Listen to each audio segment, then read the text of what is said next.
jingle bells, jingle all the way. Oh, what fun it is to ride in the one-horse open sleigh.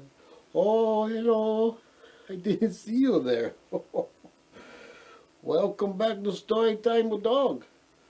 I didn't know if you were coming, but I have a story for you to read to you. It's called The Night Before Christmas. You know, because it's so close to Christmas, I thought you might want to hear it. You've probably heard it before, but I'd like to read it to you because it's one of my favorites. So let's start, okay? Oh, and before I go any further, Merry Christmas. The Night Before Christmas. Lots of pages in the beginning. Here we go. 'Twas the night before Christmas, when all through the house not a creature was stirring, not even a mouse. The stockings were hung by the chimney with care, in hopes that Saint Nicholas soon would be there. That's Santa Claus. The children are nestled all snug in their beds, while visions of sugar plums danced in their heads. And Mamma in her kerchief, and I in my cap, had just settled down for a long winter's nap. I love naps, don't you? I love naps. When out on the lawn there rose such a clatter, I sprang from my bed to see what was the matter. Oh, goodness. Away to the window I flew like a flash. I tore open the shutters and threw up the sash. The moon on the breast of the new-fallen snow gave a luster of midday to objects below.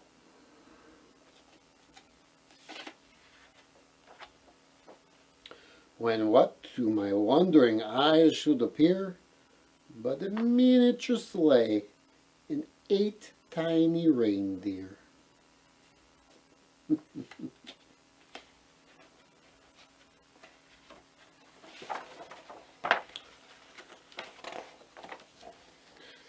With a little old driver, so lively and quick, I knew in a moment it must be Saint Nick. More rapid than the eagles, his coursers they came, and he whistled and shouted and called them by name. Now Dasher, now Dancer, now Prancer and Vixen, on Comet, on Cupid, on Donder and Blitzen.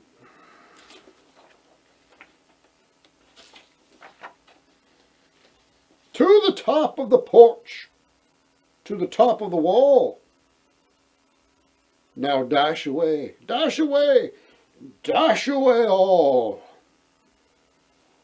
As dry leaves before the wild hurricane fly, when they meet with an obstacle, mount to the sky. So up to the housetop, the coursers they flew, with sleigh full of toys, and Saint Nicholas too. And then, in a twinkling, I heard on the roof the prancing and pawing of each little hoof. As I drew in my head and was turning around, down the chimney Saint Nicholas came with a bound.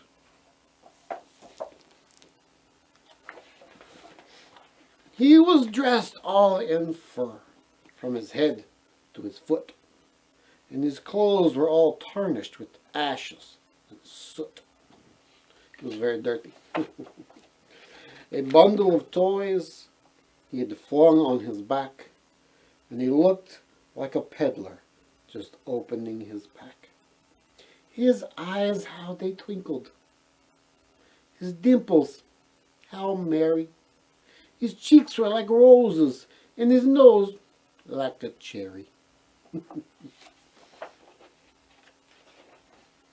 His droll little mouth was drawn up like a bow, and the beard on his chin was as white as the snow. Whew, that's whiter than mine even.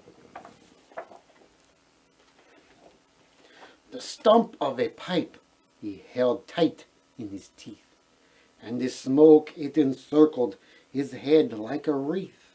Ooh.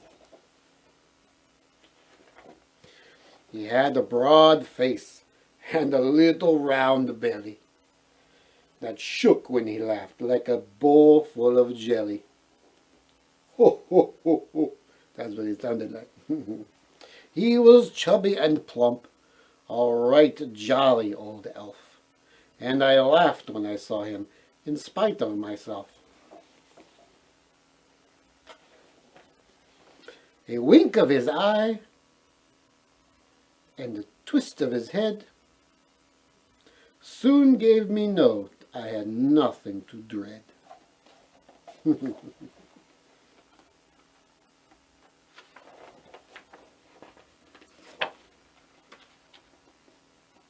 Pages are sticking together. There we go.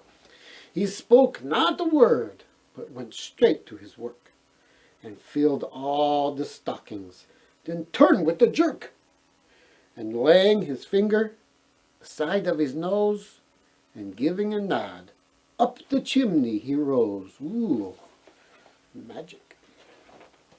He sprang to his sleigh, to his team gave a whistle,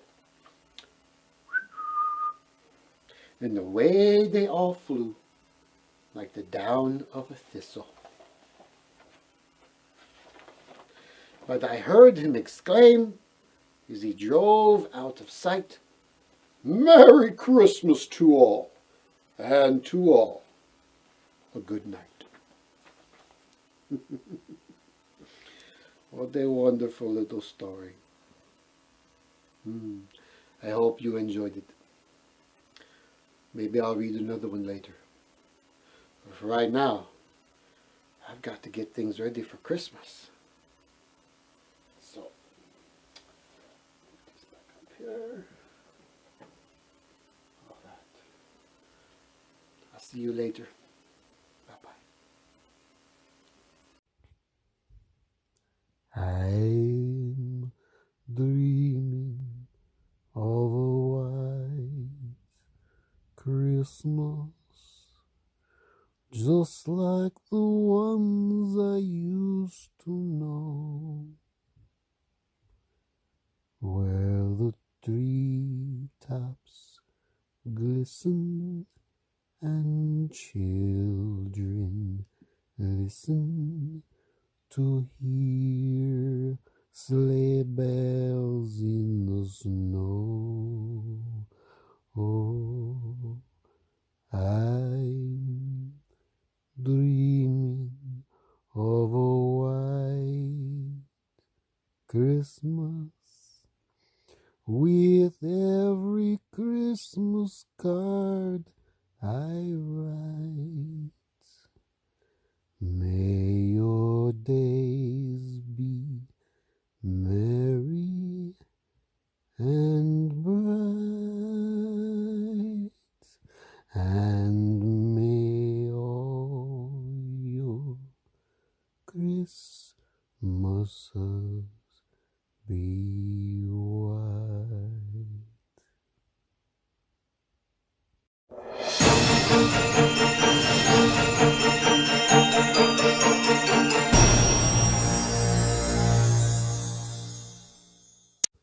Hello, boys and girls. Welcome back to Storytime with Og. Before I start another story, I want to show you this little thing my wife painted for me. It's so cute. Look at that. It's a little gnome with the Christmas tree hat. You can put something back here so it lights up with all the holes. It's so pretty. Mm, hello. All right, let's read the story. I wonder what story we're going to read today. I don't know. I haven't even looked yet. All right, let's set you over here. Let's see. Where are we in the stories? Just read that one.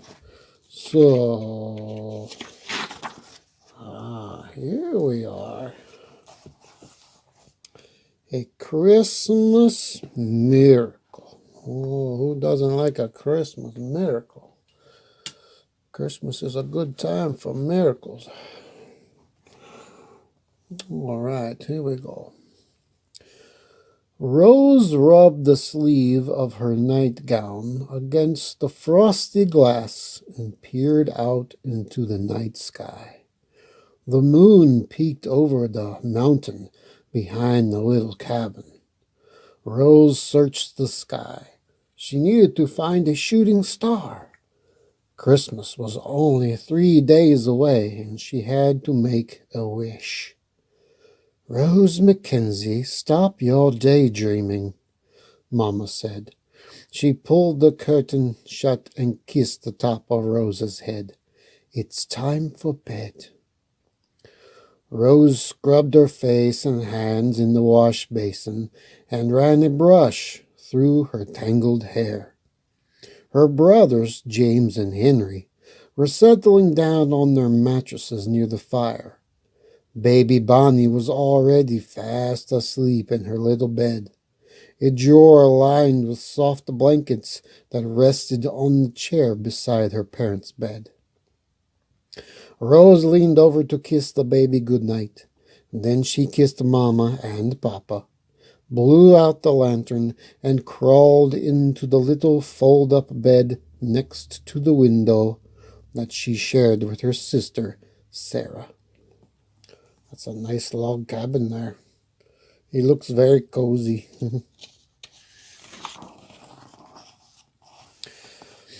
Rose tugged the covers to her chin. The fire in the fireplace hissed and popped. Papa's snores rattled through the cabin. Outside, the wind rustled through the trees. And Rose thought she would never fall asleep. It was too close to Christmas, too close to the most wonderful day of the year, and too close to the morning when her family would open small homemade gifts again. Rose looked out the window again. She remembered how Mama had stared at the lacy green dress in the window of Mr. Pranger's store when they drove into town. Rose wanted to give her Mama that dress. She closed her eyes and could see Mama opening it on Christmas morning. There was Mama, laughing out loud in surprise. The green lace dress matched Mama's sparkling green eyes. Then Papa opened his gift, a shiny black pipe, not a homemade one, whittled from a hickory branch. A brand new pipe ordered from a catalog and shipped all the way from New York City. Bonnie's gift was a crib, carved and painted, and the boys got new wool coats. In Sarah's gift was a note that said, "Look outside." Sarah pulled open the door, and there stood a dapple gray pony with a big red ribbon around his neck. They got just what they wanted, Rose murmured. She opened her eyes. Sunlight streamed into the cabin. Rose shook her head. It was only a dream, Rose said as she smiled. But what a wonderful dream. I wish it would come true.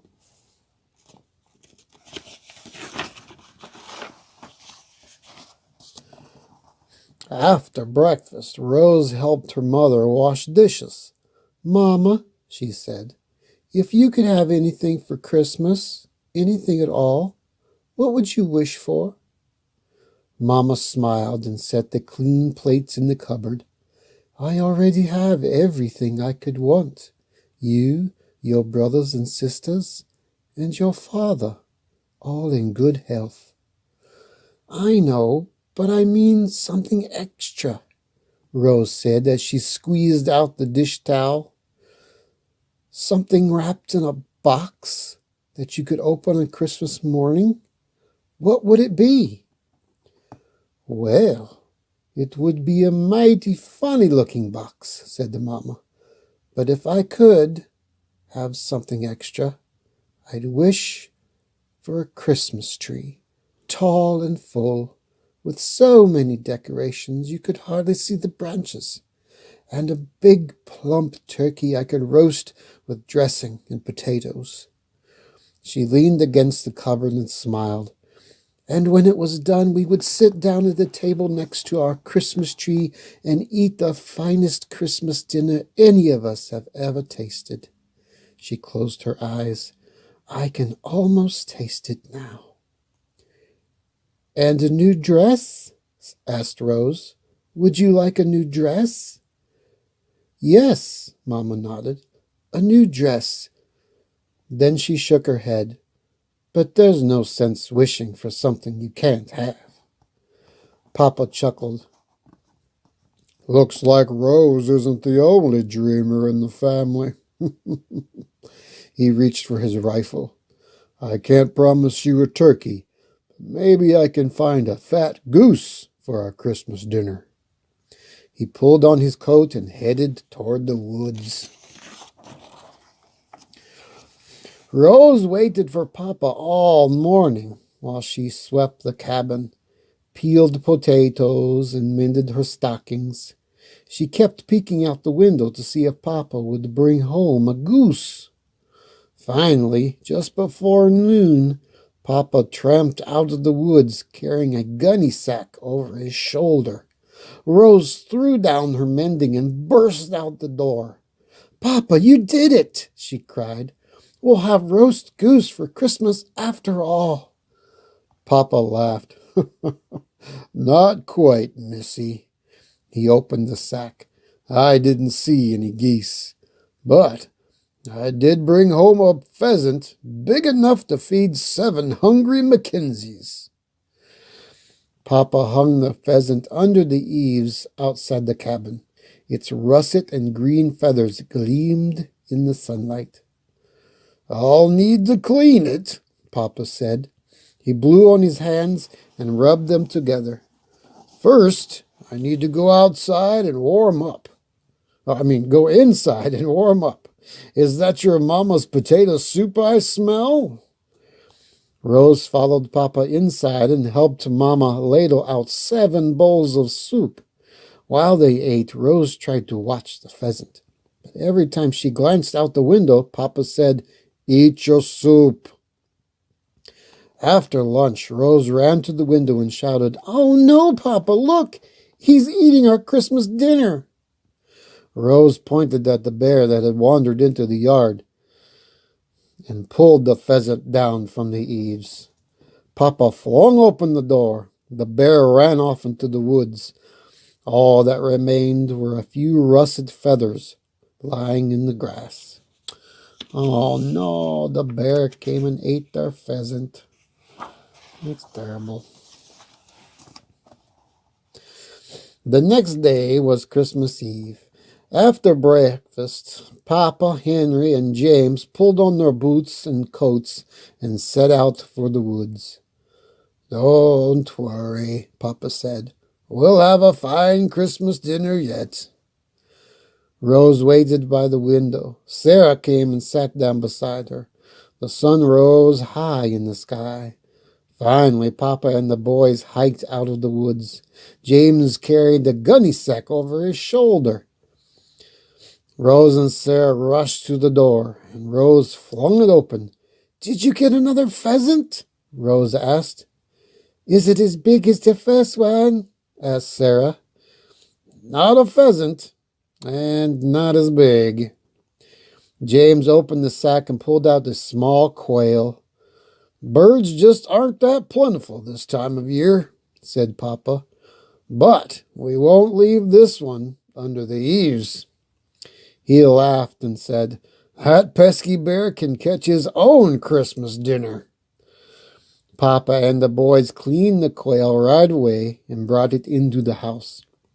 Rose stared at the little bird. "But this can't be our Christmas dinner," she said. "It's barely enough to feed Bonnie." "Nonsense," said Mamma. Then she kissed Papa on the cheek. "It's exactly enough, Rose.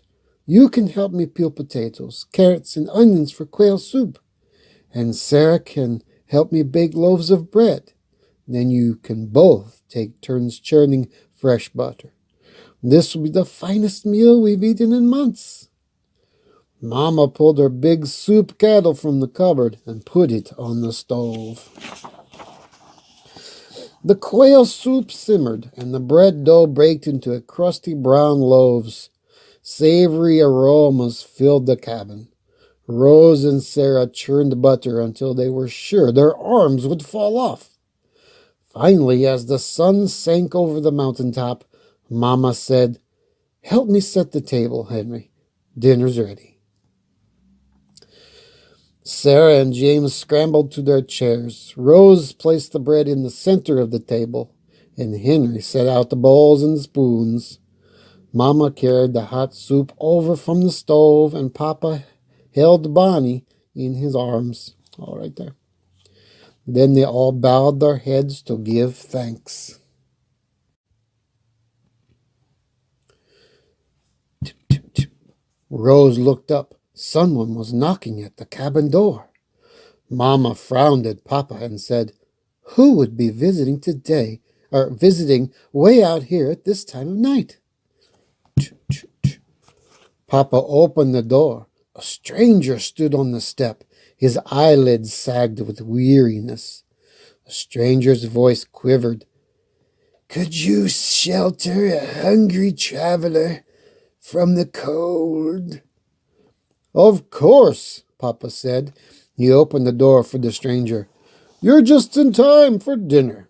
We don't have much, but you are welcome to share what we have." "Bless you," said the stranger. "Merry Christmas." Mamma set an extra place at the table and began ladling out the soup. When she finished filling the 8th bowl, the stranger's bowl, the soup kettle was empty. "Look at that," Mamma said. She set the bowl in front of the stranger. "We have just enough." After dinner, the stranger helped clear the table, then sat in the chair by the fire.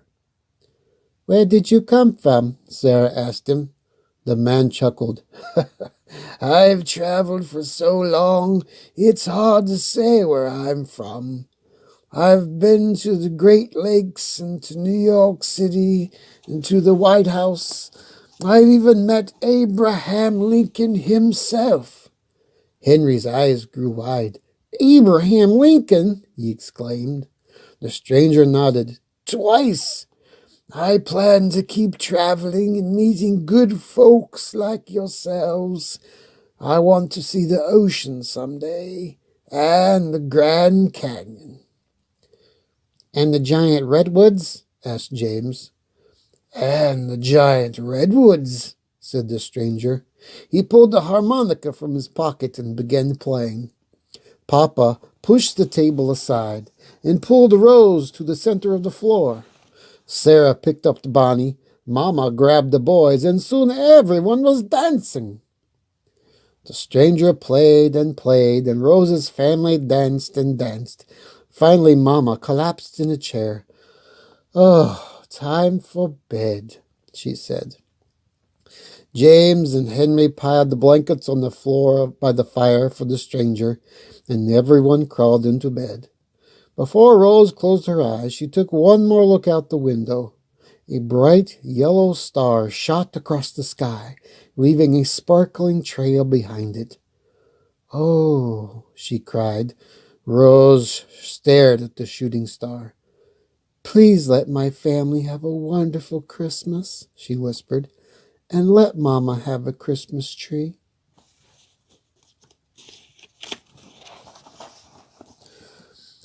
Dawn peeked over the mountain. Rose opened her eyes. It was Christmas! She would surprise her parents and the traveling stranger by making the coffee before anyone else awoke. She tiptoed toward the fire. James and Henry were fast asleep, and the stranger was gone. On the floor where he had slept lay a bulging gunny sack. "Mama!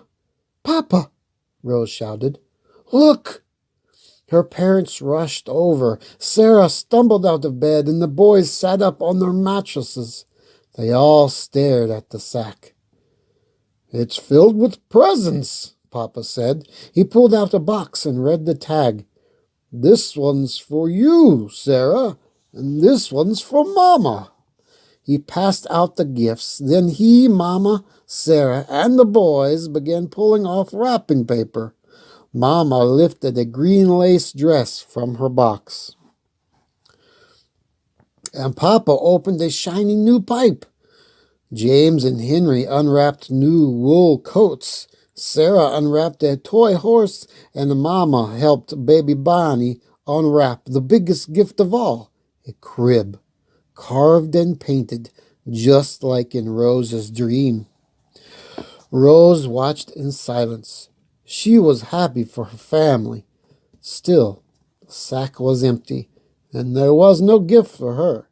She ran to the window to hide her tears. Oh, that's sad. "Oh," she cried. "Look!" Outside stood a fir tree, full and tall, with beautiful hand-carved decorations. Rose ran out the door. On the tree was a note that said, "To Rose, Merry Christmas." "It's a miracle," she shouted. "My wish came true. Merry Christmas!"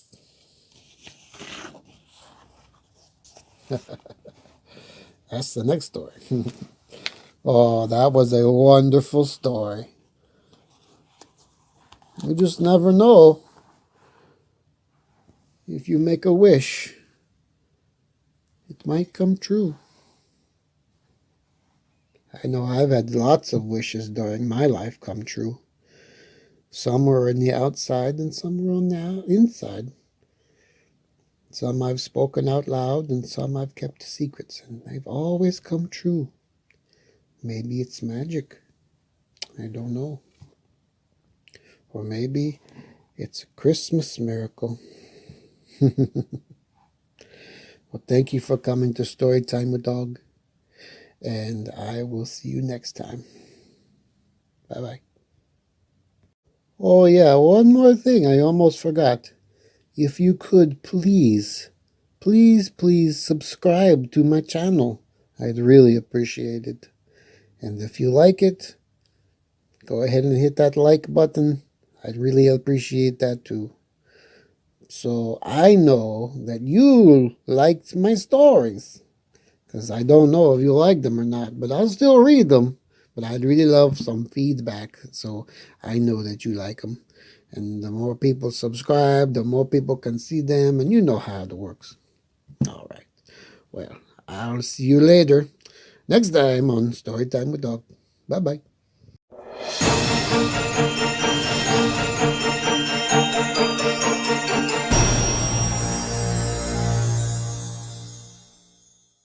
Hello, boys and girls. Today I'm going to begin my Christmas stories. And the first one is a little scary. I just want to warn you. It's a little bit scary because it's called The Zombie Night Before Christmas. And I just also wanted to remind you that it's just a story and nothing happens to Santa Claus in real life. It's just a story, so sit back, relax, and let's read The Zombie Night Before Christmas. I like this book because it's a little spooky, it's a little funny. Yeah, it's by Clement C. Moore and H. Parker Kelly. Illustrations by Dominic Maileroy. Ooh, can you hear the train? There's a train in the distance. I don't live very far from the railroad tracks, so we hear the train a lot. All right, let's read it. The Zombie Night Before Christmas. I love Christmas literature. This book is kind of like Christmas and Halloween all rolled up into one. Kind of like that movie, The Nightmare Before Christmas. That's a pretty good movie. This says to all our friends, living, dead, and living dead. Oh, it's getting scary already. Look at that. Looks like zombies are hanging off Santa's sleigh. Oh, that's spooky.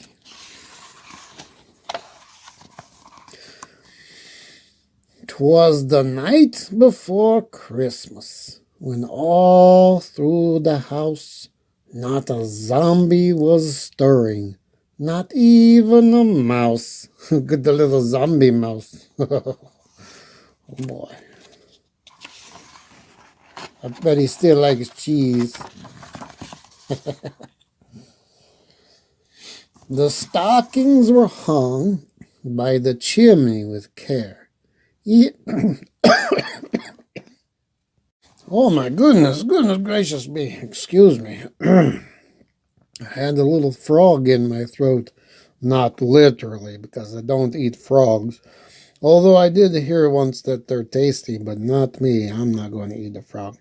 Anyway, I took a drink of pop, and I feel better. So, let's continue. Now let's start over. The stockings were hung by the chimney with care, in hopes that St. Nicholas soon would be there.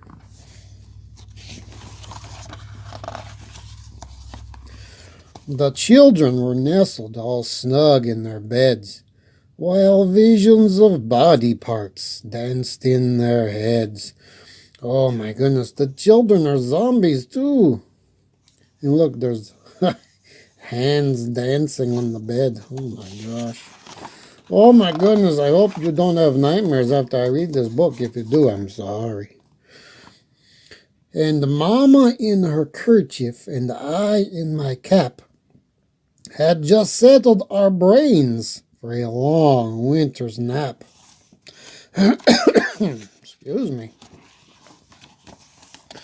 When out on the lawn there arose such a clatter, I sprang from the bed to see what was the matter. Oh. Away to the window I limped in a flash, tore open the shutters, and gnawed on the sash. Arr, arr, arr. The moon on the breast of the new-fallen snow gave a luster of bone white to objects below.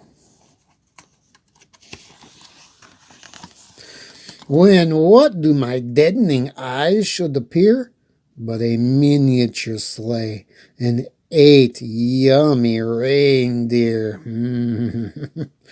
Oh, they want to eat Santa Claus. No, don't eat Santa Claus. I have bad feeling. With a little old driver so lively and quick, I knew in a moment I must bite Saint Nick. More rapid than eagles his coursers there came, and he whistled and shouted and called them by name. Now Dasher, now Dancer, now Prancer and Vixen, on Comet, on Cupid, on Donder and Blitzen. Oh, there they are, up in the air. Oh no, the zombie's eating the reindeer. He's like, hey man, you want to like stop eating my back? I kind of need that, you know. And this guy's like, hey man, there's a zombie on you. And so he's like, hey, there's a zombie on me. Ah.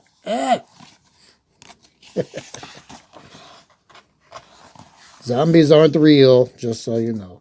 Okay.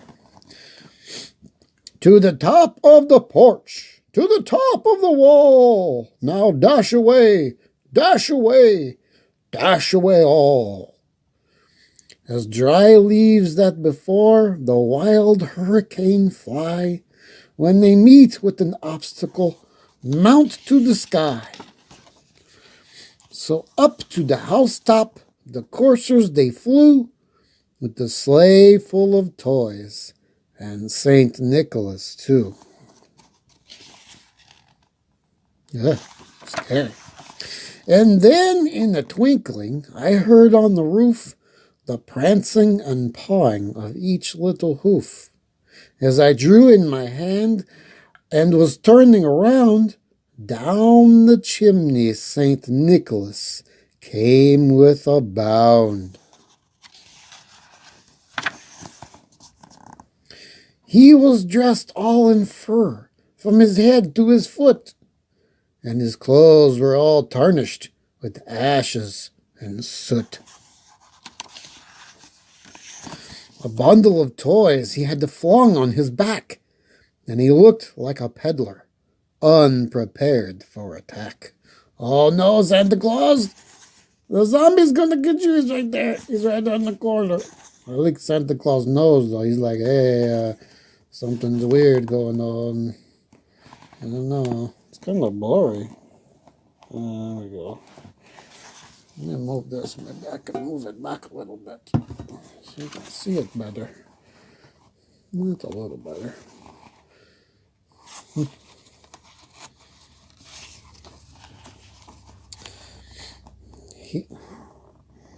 His eyes, how they twinkled. His dimples, how merry. His cheeks were like roses. His nose like a cherry. His droll little mouth was drawn up like a bow, and the beard on his chin was as white as the snow.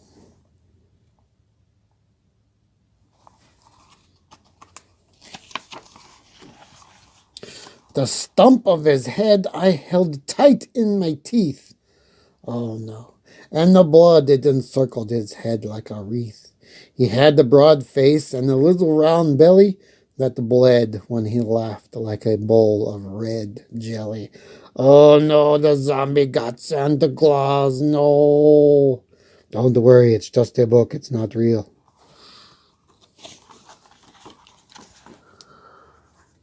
He was chubby and plump, a right jolly old elf, and I chumped when I saw him in spite of myself. You need the Band-Aid, Santa Claus. A blink of his eyes and twist of his head soon let me know he was now living dead. Oh no, he turned Santa Claus into a zombie. That's kind of scary. Maybe you kids should look away. Just look away. Don't look at this page. It's too scary. He spoke not a word, but went straight to his work and filled all the stockings, then turned with a jerk. And laying a finger aside of his nose, and giving a nod up the chimney, he rose. He sprang to his sleigh, to his team gave a whistle, and away they all flew like the down of a thistle. What the heck's a thistle?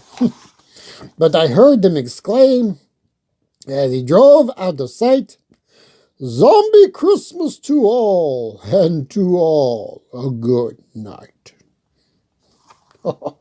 Even the reindeers are zombies. Oh my goodness. What did you think about that book? It was kind of scary. But don't worry, like I told you, it's not real.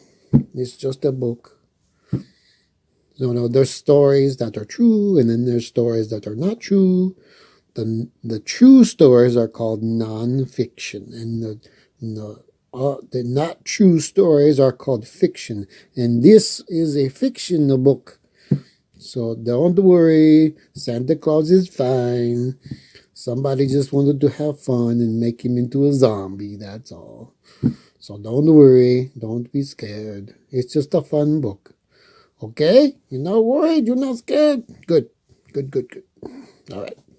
Well, that's all the time we have today, boys and girls. So I'll see you next time on Storytime. We talk. Bye-bye.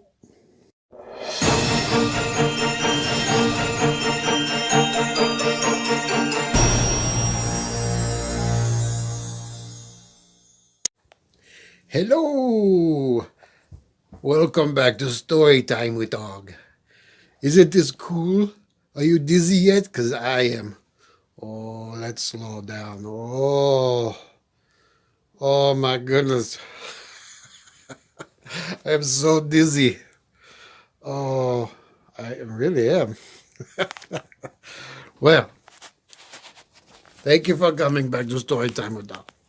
And let's turn this way. Whoa.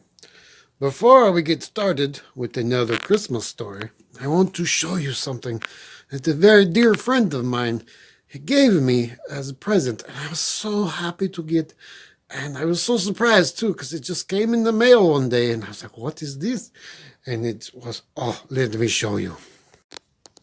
Here it is. It's a little gnome warmer.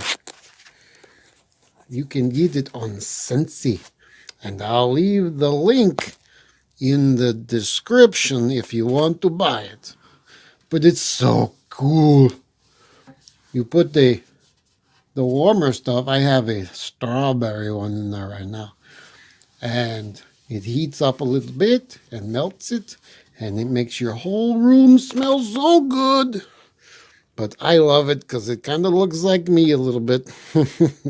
Anyway, thank you very much to Chris, who gave that to me. Very nice. And you were such a good friend. I wasn't expecting it, no, but thank you very much. So let's read the story. Oh, yes. What story are we going to read next? I don't know. Let's see here. I'm going to read it out of this book here. Christmas Treasury. That's the book I read out of yesterday.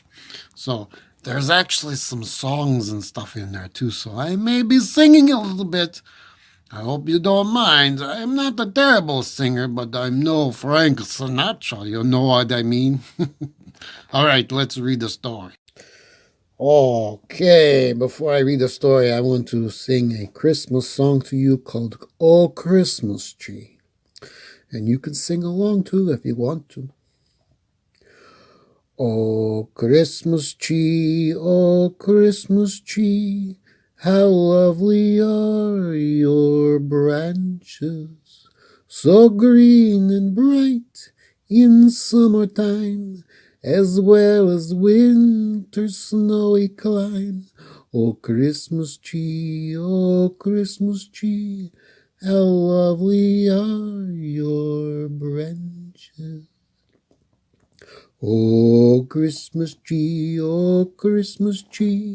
much pleasure doth thou bring me, for every year the Christmas tree brings to us all both joy and glee.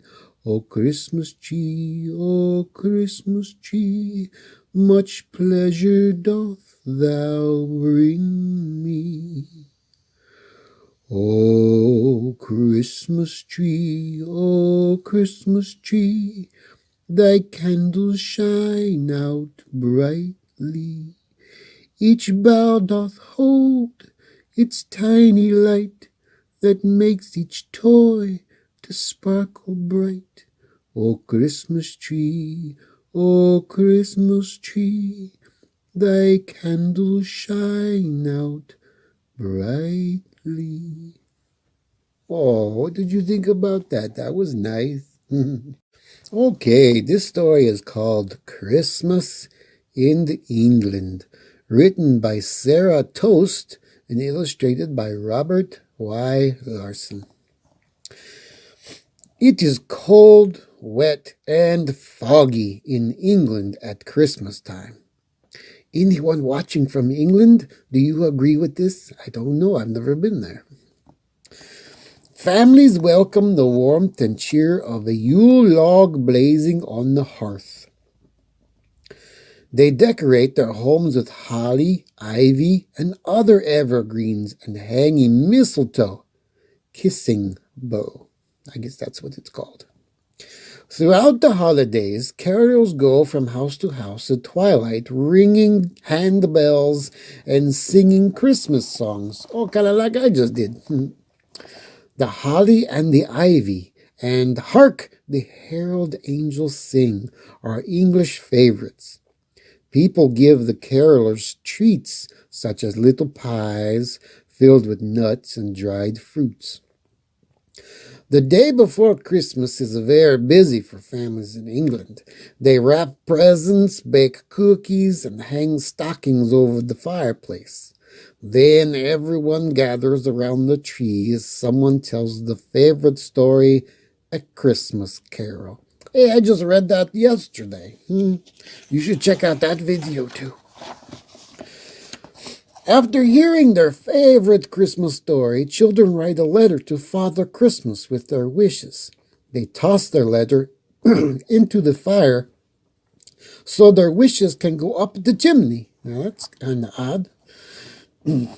After the children fall asleep on Christmas Eve, Father Christmas comes to visit. He wears a long red robe, carries a sack of toys, and arrives on his sleigh pulled by reindeer. He fills the children's stockings with candies and small toys. Oh, Father Christmas sounds a lot like Santa Claus to me. But it's a different country, so it might be a little different. On Christmas Day, everyone sits down to a midday feast and finds a colorful Christmas cracker beside their dinner plate. A Christmas cracker is a paper-covered tube. When the end tabs are pulled, there's a loud crack. Out spills a paper hat to wear at dinner, small trinkets, and a riddle to read aloud to everyone at the table. Wow, well, this is interesting. I didn't know any of this stuff. Did you know this? The family enjoys a feast of turkey with chestnut stuffing, roast goose with currants. I don't know what that is. I have to look that up. Or roast beef and Yorkshire pudding. I've heard about that. Brussels sprouts are likely to be the vegetables. Best of all is the plum pudding topped with a sprig of holly. Brandy is poured over the plum pudding and set aflame. Oh my goodness, they're setting the food on fire. Then family members enjoy a dramatic show as it is carried into the dining room. Whoever finds the silver charm baked in their serving has good luck the following year. The wassail bowl, I hope I said that right, brimming with hot spiced wine, tops off the day's feast. It is said that all quarrels stop when people drink wassail. This is so interesting. I always thought, every country does the same thing for Christmas time, but I guess not. After dinner, the family gathers in the living room to listen to the Queen of England deliver a message over radio and television. At tea time in the late afternoon, the beautifully decorated Christmas cake is served. Ooh, I like cake. The day after Christmas is called Boxing Day. They're going to fight? What's that called Boxing Day for? This day has nothing to do with fighting. Okay, well, I was a little worried there. Long ago, people filled church alms boxes with donations for the poor. Then on December 26th, the boxes were distributed. Now people often use this day to give small gifts of money to the mail carrier, news vendor, and others who have helped them during the year. Oh, that sounds like a very cool thing to do. We should do that in America too. Beginning on Boxing Day, families can enjoy stage performances called pantomimes. This activity originally meant a play without words, or actors who mimed or entertained without speaking. Pantomime now refers to all kinds of plays performed during the Christmas season. Such familiar children's stories as Cinderella and Peter Pan delight young and old alike. In some towns, masked and costume performers called the mummers present plays, or sing carols in the streets. Wow, this is neat. Oh, that's it. That's just a little bit thing about the Christmas in England. I didn't know any of that stuff. I don't know if you did. Well, probably if you're watching right now and you live in England, you probably know all this stuff. Well, that's pretty cool. Well, the next story we'll read is the Christmas Miracle, but I'll read that one tomorrow.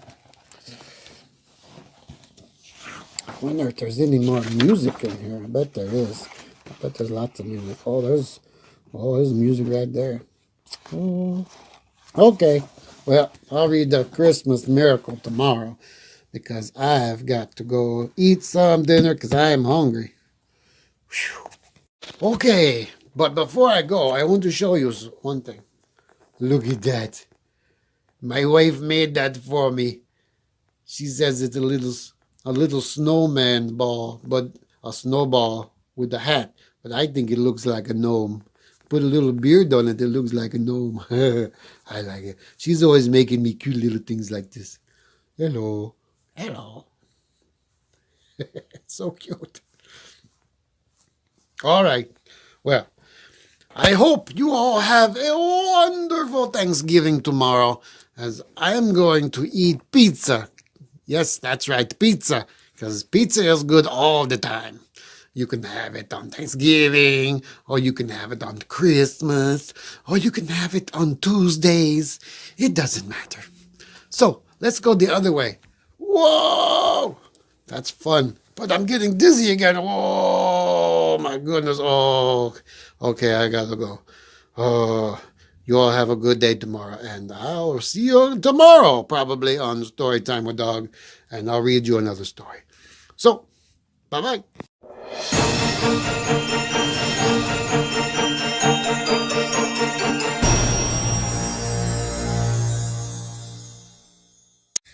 Hello, hello, hello, and welcome back to Storytime with Og.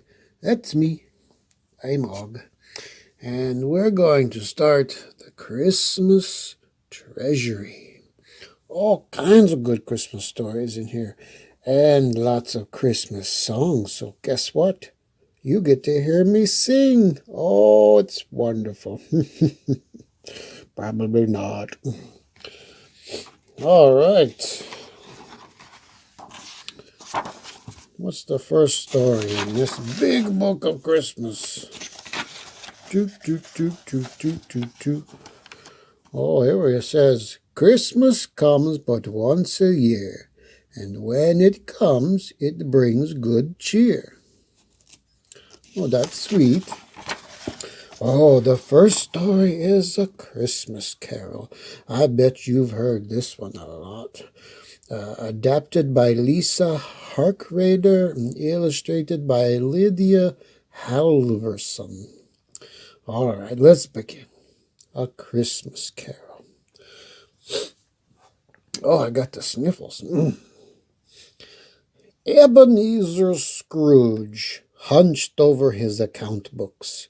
Scrooge's clerk, Bob Cratchit, huddled at his own desk in the tiny outer office. The front door burst open, and a blast of December air whipped through the two rooms. "Merry Christmas, Uncle," said Scrooge's nephew as he strode into the office. "Christmas," muttered Scrooge. "Bah! Humbug!" "You can't mean that, Uncle," said his nephew. "Why don't you close early today?" "And become like the other Christmas fools, buying gifts I can't afford?" Scrooge turned back toward his books. "No, thank you." "Suit yourself," said his nephew, "but I hope you'll at least stop by for Christmas dinner tomorrow." When his nephew opened the door to leave, another gust of wind burst into the office, and with it came the sound of carolers singing. Scrooge banged his window open. "You!" he shouted at the carolers. "You there!" One of the carolers, a young boy, stopped singing and stared up at Scrooge. "How can a person do an honest day's work with you howling outside his office?" Scrooge snarled. "Find another street corner for your noise. Leave me in peace." Scrooge banged the window shut. "Merry Christmas, indeed," he muttered. "What do they have to be merry about?" "Sir," Bob Cratchit tapped on Scrooge's door, "I've copied all the letters and filed the paperwork. I also brought in more firewood and swept out the ashes. And, well, it's closing time, Mr. Scrooge." "Fine," said Scrooge. "If your work is finished, you may leave." "Mr. Scrooge," said Cratchit, "tomorrow is Christmas, a day to spend with family." "You'd like the day off, I suppose," Scrooge said, as he glared at him. "Well, yes, Mr. Scrooge," said Cratchit. "After all, it is Christmas." "Christmas! Bah!" Scrooge shook his head. "Fine. Take tomorrow off, but be here early the next day." "Yes, sir, you can count on me, sir," Cratchit said as he pulled his coat snug around him. "Merry Christmas, Mr. Scrooge." "Humbug!" growled Scrooge. He opened the front door and Cratchit scurried out. At the corner, neighborhood boys were sledding down a steep hill. Cratchit leaped headlong onto one of the sleds and slid to the bottom of the hill, laughing and shouting, "Merry Christmas!" "Fool!" Scrooge scowled.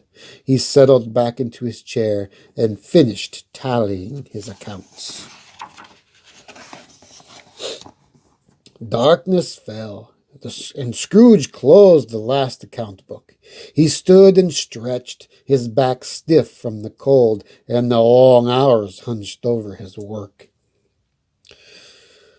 As he locked the counting house, he glanced at the sign above the door.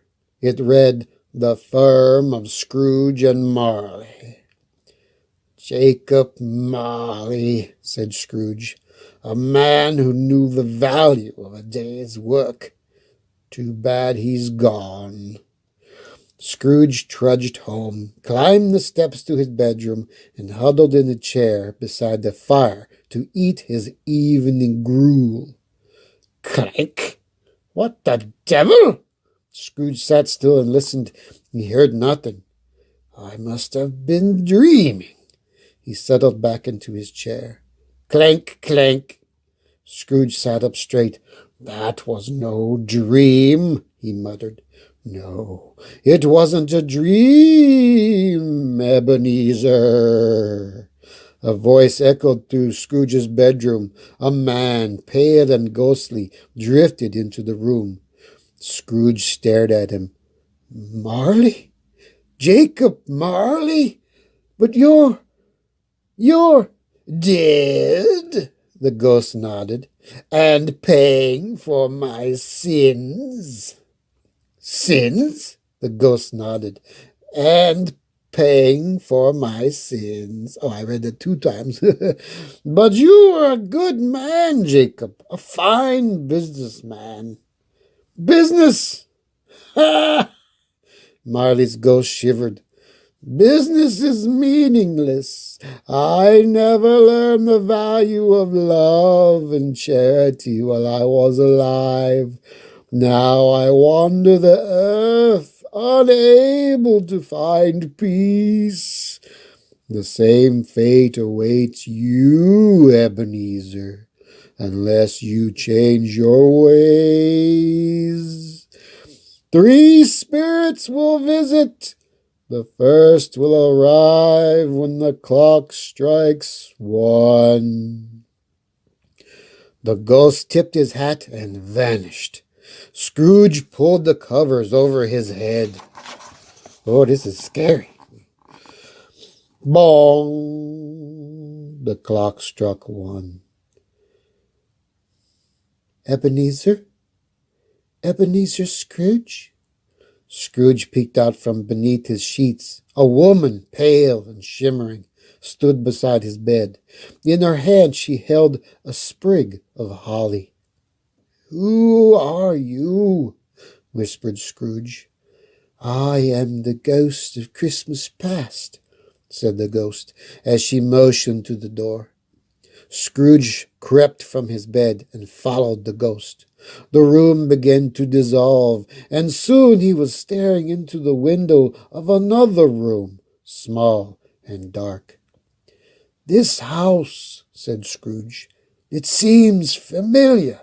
Why, it's the house I grew up in." "Yes," the ghost nodded. "And the boy, is he familiar too?"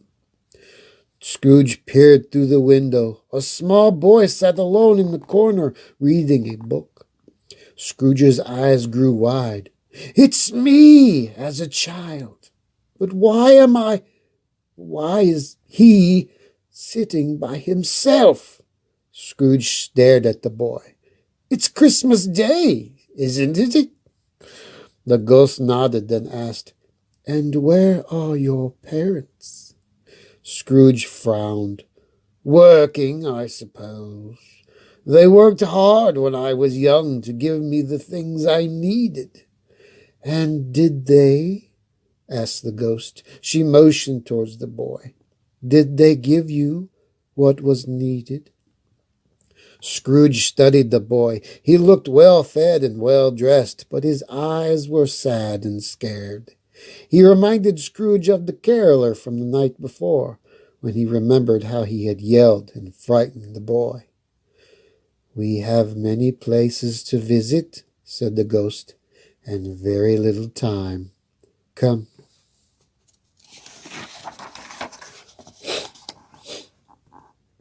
The small dark house faded away, and in its place stood a bright office filled with many workers.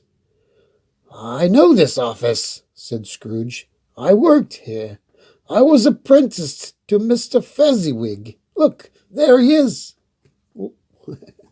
Scrooge pointed to a gray-haired man carrying a platter of roast beef into the office. Mrs. Fezziwig followed with a tray of pastries. Behind her came house servants carrying bread and pudding and mincemeat pies. "Stop your work," Mr. Fezziwig told the office clerks. "It's Christmas Eve." A fiddler began playing, and Mr. Fezziwig led his wife to the center of the room. He took her in his arms, and they danced a lively jig around the office. The clerks clapped and tapped their feet, and several other couples joined the dance. The ghost of Christmas past glanced at Scrooge. "This certainly isn't the firm of Scrooge and Marley, is it? Do you recognize the clerk in the corner?" Scrooge stared at the young man. "Me," he whispered. "It's me." The young Scrooge laughed and clapped to the music. His eyes were bright, his cheeks pink, so different from Scrooge's own clerk, Bob Cratchit, who had huddled in the cold the night before, working quietly, his face pale and shadowed. "I hope this party never ends," young Scrooge called out. "Let's stay and dance forever." Old Scrooge thought about Bob Cratchit, who had scurried away from the office as quickly as he could on Christmas Eve, never glancing back. "Cratchit couldn't wait to get away from me," he said. The music faded. Fezziwig's office dissolved into darkness.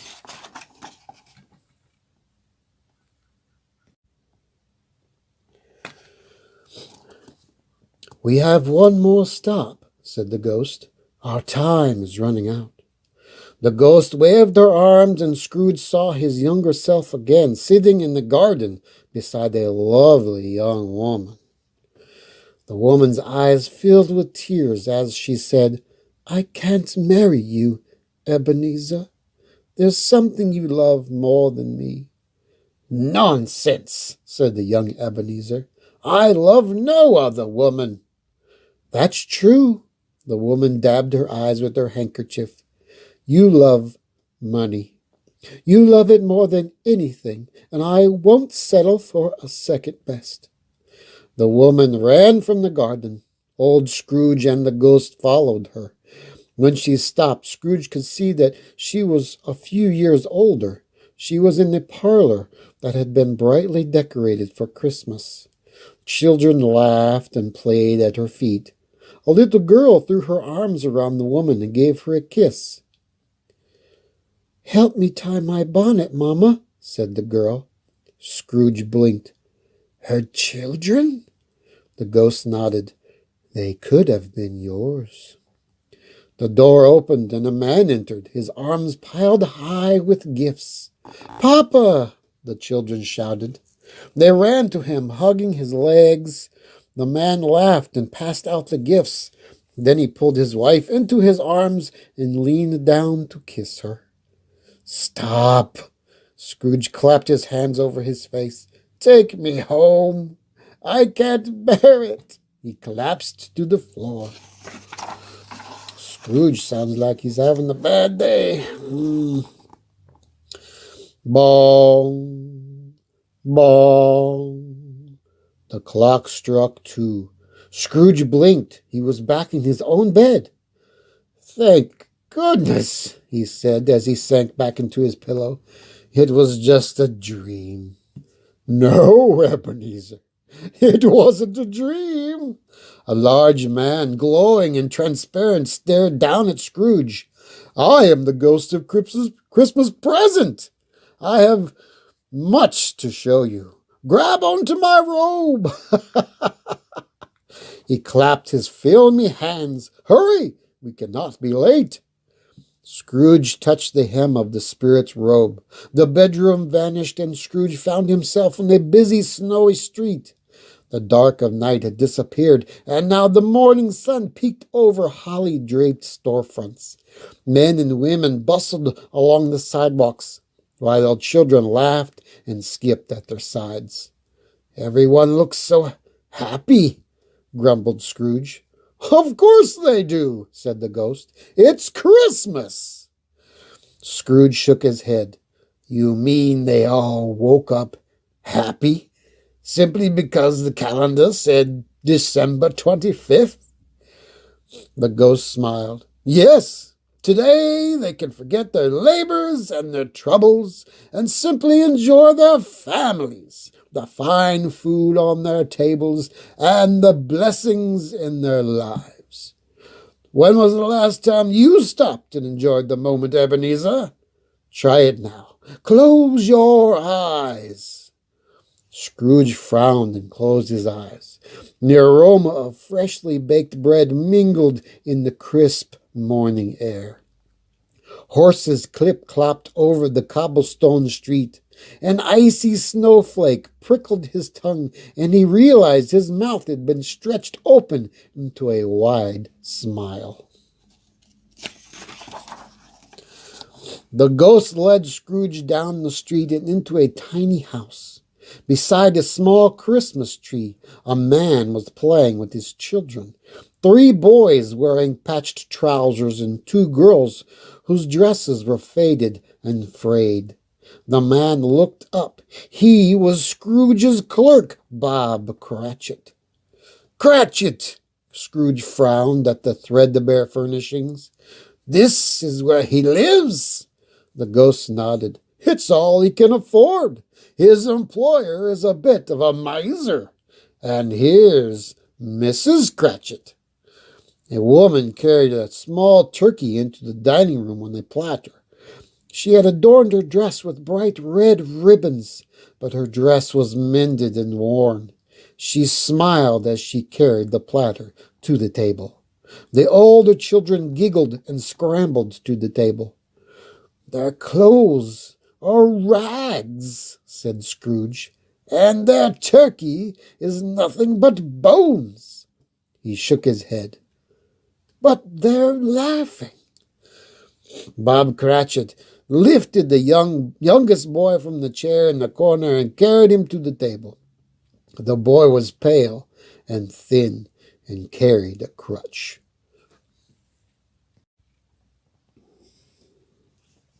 Scrooge pointed at the boy. "What's wrong with him? Why doesn't he walk?" "He's very sick," said the ghost. "His name is Tiny Tim, and his parents don't have money for a doctor. If the future remains unchanged, Tiny Tim will die." "Die?" Scrooge stared up at the boy. Tiny Tim raised his cup of water and smiled at his mother and father. "Merry Christmas," he said. "God bless us, everyone." "Come," said the ghost, and he turned to leave. "But the boy," said Scrooge. "Tiny Tim, there must be something we can do." "Perhaps," said the ghost, as he led Scrooge from the house. Outside, the street was gone, and Scrooge found himself watching another family. A mother, a father, grandparents, and children celebrating Christmas in a hut. Scrooge frowned and said, "They're sitting on a dirt floor, eating from crude bowls. Yet they're laughing." The hut vanished and was replaced by a tiny lighthouse room. The lighthouse keeper and his assistant were sharing Christmas dinner at a rickety wooden table. Outside, the waves crashed against the rocks. "Bless this day," said the lighthouse keeper. As the two men lifted their mugs in a toast, the lighthouse faded. Scrooge found himself entering another dining room, one Scrooge knew very well. "My nephew's house," said Scrooge. "He's having a party." The party guests were taking turns imitating well-known people. The Queen, the Prime Minister, a famous actress. Scrooge's nephew stood up and said, "Guess who I am?" He pulled coins from his pocket, counted them again, then clutched them tight in his fist and muttered, "Christmas! Humbug!" "Easy!" shouted the man. "Ebenezer Scrooge!" The other guests laughed. "They're making fun of me," said Scrooge. The ghost nodded. "And they always will, unless the future changes." "Change? But how?" cried Scrooge. "Ball, ball, ball." Scrooge blinked. He was in his own bed again, and the ghostly Christmas present was gone. But as he sat up, another ghost floated into the room. He was draped in black, and a dark hood hid his face. Scrooge pulled the sheets to his chin. Who are you?" he asked. The phantom said nothing. "First came the ghost of Christmas past, then the ghost of Christmas present," Scrooge said as he stared at the phantom. "You must be the ghost of Christmas yet to come. Are you here to show me the future and how it can change?" The phantom gestured towards the door. Scrooge followed him to the street in front of the counting house. The door was locked and the windows were dark. 3 men stood out front talking and shaking their heads. "I know those fellows," said Scrooge. "I do business with them. We're quite friendly. These men like me, even if my own nephew does not." The ghost led Scrooge closer. Scrooge could hear what the men were saying. "Poor old Scrooge," said one. "They say he's very sick. He must be near dead if he's closed up his firm for the day," said another. "If I know Ebenezer," said the third man, "he'll work during his own funeral." The men laughed. "It is bad news, though. If Scrooge closes down, I'll have to find another counting house." "Another counting house?" sputtered Scrooge. "But I'm not closing down." He turned to the ghost. "Why did you bring me here?" The phantom turned and drifted down the street. Scrooge followed him and soon found himself in a tiny room with faded walls and worn furnishings. "But this is Cratchit's house," Scrooge said as he peered around the room. "I've already been here. I've already seen them." The spirit shook his head and led Scrooge into a bedroom that was hardly bigger than the closet. Mr. Cratchit sat next to a small bed and held Tiny Tim's hand. Tears trickled down Mr. Cratchit's cheeks. "What's wrong with them?" said Scrooge. "They were so happy last time I was here, laughing and playing. And where's Mrs. Cratchit?" The bedroom door opened and Mrs. Cratchit came in. Scrooge watched Tiny Tim sleeping in the bed. He was thinner than he had been at Christmas dinner, and his face was drawn and pale. His crutch rested against the bed, and a ball of mistletoe hung above his head. "Did you see Scrooge?" asked Mrs. Cratchit. "Will the old miser help us?" Bob Cratchit shook his head. "Mr. Scrooge says he won't help those who can't help themselves." He took Mr. Cratchit's hand in his. "But Mr. Scrooge's nephew offered to help us." Tiny Tim's eyes fluttered open. "Mr. Scrooge's nephew will help? Bless him." "I pray it's not too late," said Mrs. Cratchit.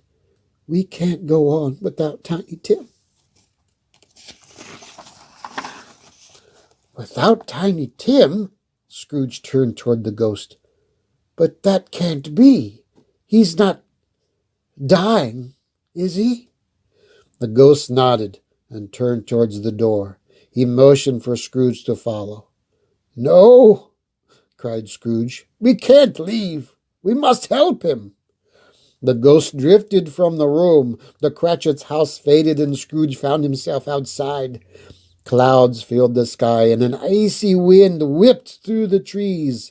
Scrooge glanced around. A gravel path led through rows of granite stones. "Why, this is a cemetery," said Scrooge. He stared at the ghost. "Oh, no, not Tiny Tim. Don't tell me you've come here to show me his grave. It can't be too late." The ghost pointed at a new grave. A priest stood alone, praying. When the prayer was finished, the priest turned and strode away. "Is this the grave we came to see?" Scrooge frowned. "But where are the Cratchits and the other mourners? Why did no one come to the funeral?" The ghost motioned towards that headstone. Scrooge squinted. Engraved on it were two words, "Ebenezer Scrooge." Scrooge stared. "Mine?" he whispered. "The grave is mine." He turned to the ghost. "This is the future?" The ghost nodded. Scrooge closed his eyes. "Now I understand. I understand what you have been trying to tell me." He fell to his knees. "You must give me another chance. I will live in the past, the present, and the future."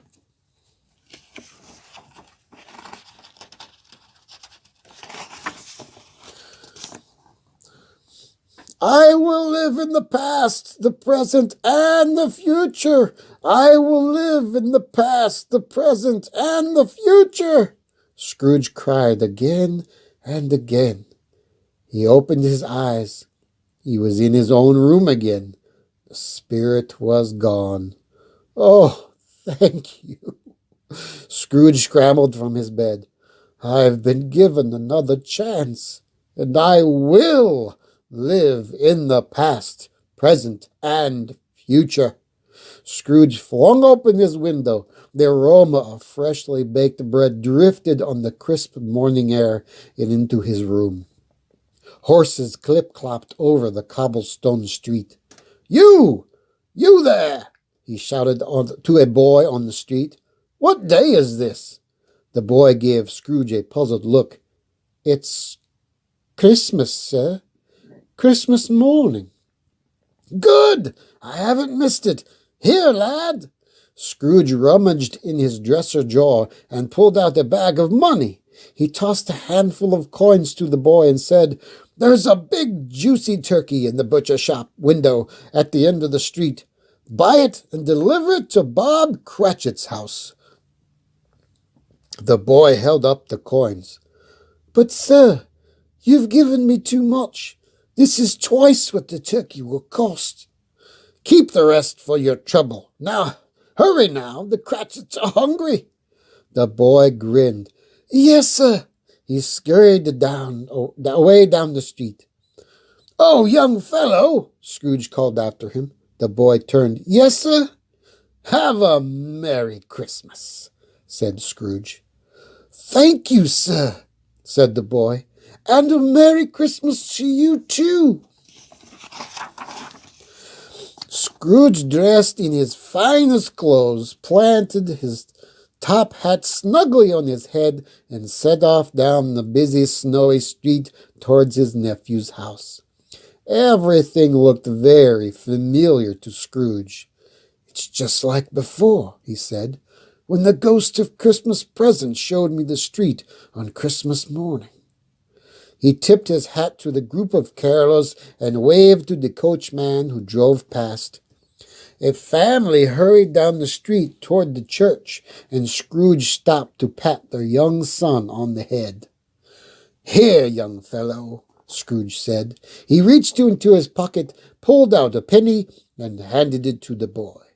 "Buy yourself some Christmas candy." The boy stared at the coin. "Thank you, sir." "Merry Christmas," said Scrooge. "Merry Christmas to you," said the boy's mother, "and God bless you." When Scrooge reached his nephew's house, his nephew was surprised to see him. "Uncle," he cried, "did you change your mind about Christmas dinner? Have you come to celebrate the holiday with us?" "Yes," said Scrooge, "if you'll have me." "Of course we'll have you," said his nephew. His nephew took Scrooge's hat and coat and led him into the dining room, where his wife sat an extra place at the table. "We're so glad you could join us," she said. "You've arrived just in time to carve the turkey." After dinner, Scrooge pushed his chair back from the table. "Thank you," he said. "I've never eaten a more delicious meal. I hate to leave so soon, but I have another stop to make, and I can't be late." He donned his coat and hat and hurried down the street to Bob Cratchit's house. The Cratchits were surprised to see him. "Oh, Mr. Scrooge," said Mrs. Cratchit, "how can we ever thank you for this wonderful turkey?" Scrooge smiled. "By enjoying every bite," he said. Scrooge turned to her husband. "Cratchit, you've worked long hours without complaining for many years. It's time I gave you a raise, don't you think?" "Why, yes, thank you, sir," said Bob Cratchit. "You're so generous." "Nonsense," said Scrooge. "I should have done it years ago. I promise I won't make you wait so long for your next raise." Scrooge kept his promise, too. He raised Bob Cratchit's salary and made sure Tiny Tim got the very best medical treatment. Tiny Tim grew tall and strong, and he told people that Mr. Scrooge had become a second father to him. Everyone said Ebenezer Scrooge was the only man who knew how to keep Christmas all year long. He draped his office in pine and holly, gave money to the poor, and sang Christmas carols even in July. And each time he sat down to a meal with his friends and family, he would raise his glass in a toast. "God bless us," he would say. "God bless us, everyone."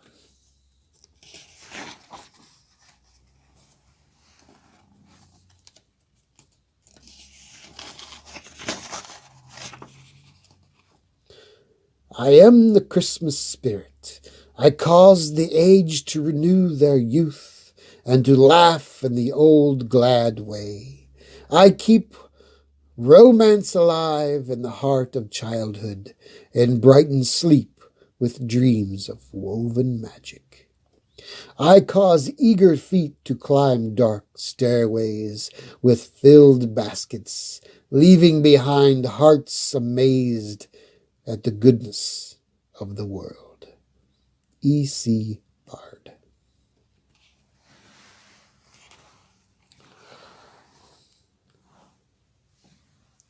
Thank you so very much for joining me in today's story time with Dog, A Christmas Carol. And I hope you'll join me tomorrow for another beautiful Christmas story. Bye-bye.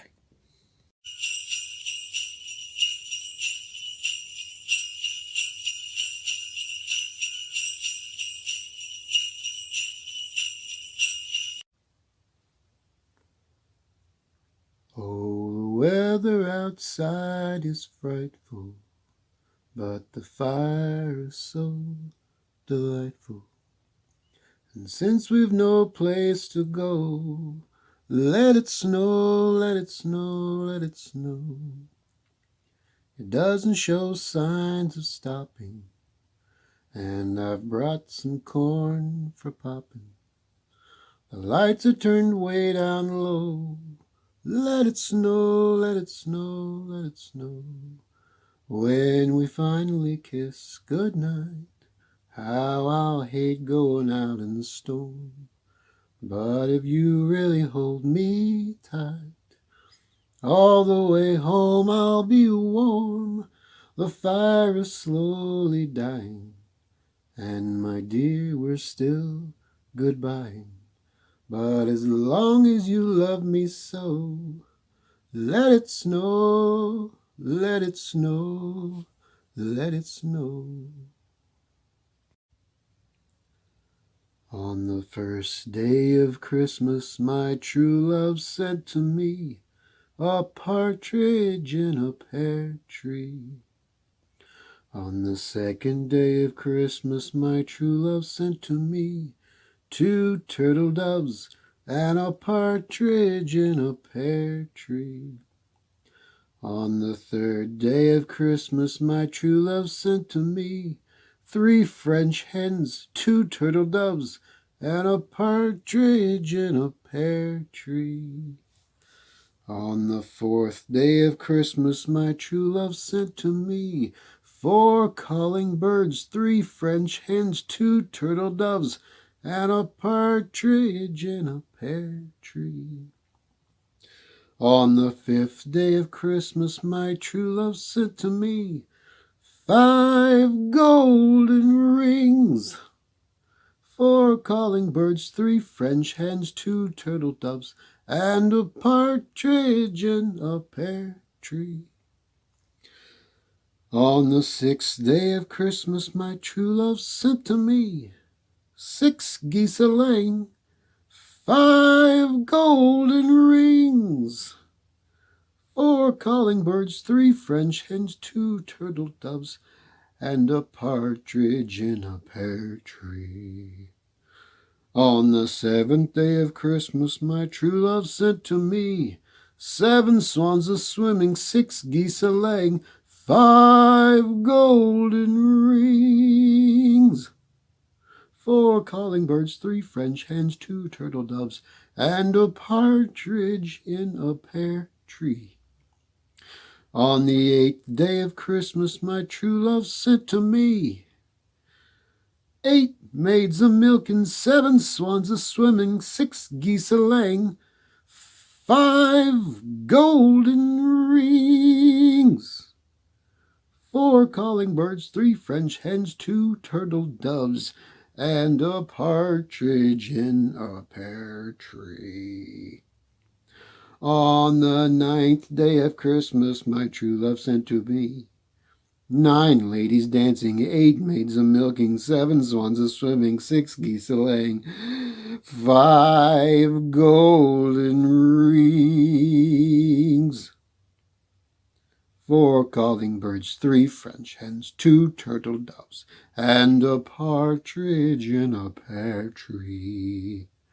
On the 10th day of Christmas, my true love sent to me 10 lords a-leaping, 9 ladies dancing, 8 maids a-milking, 7 swans a-swimming, 6 geese a-laying, 5 golden rings, 4 calling birds, 3 French hens, 2 turtle doves, and a partridge in a pear tree.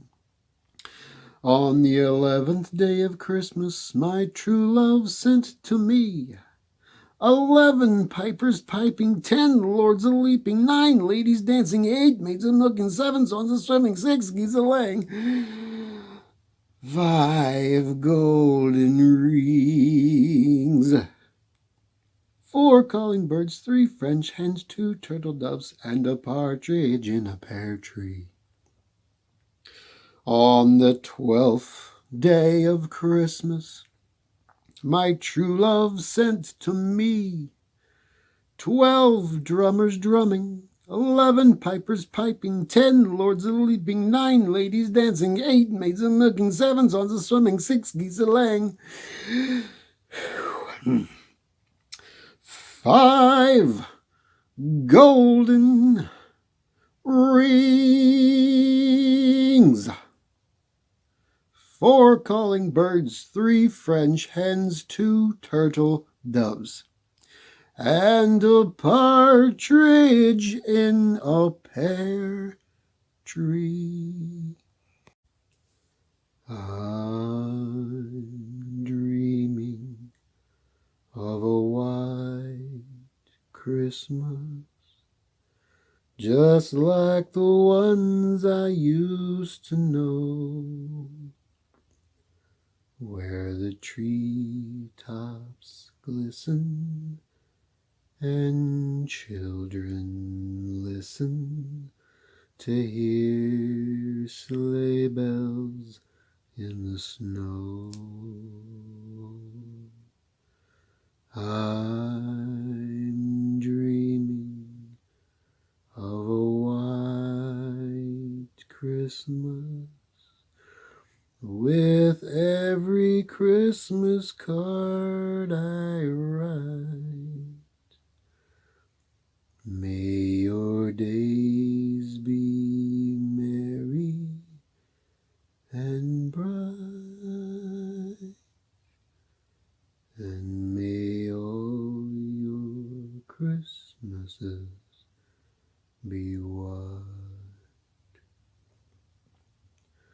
I'm dreaming of a white Christmas, just like the ones I used to know, where the treetops glisten and children listen to hear sleigh bells in the snow.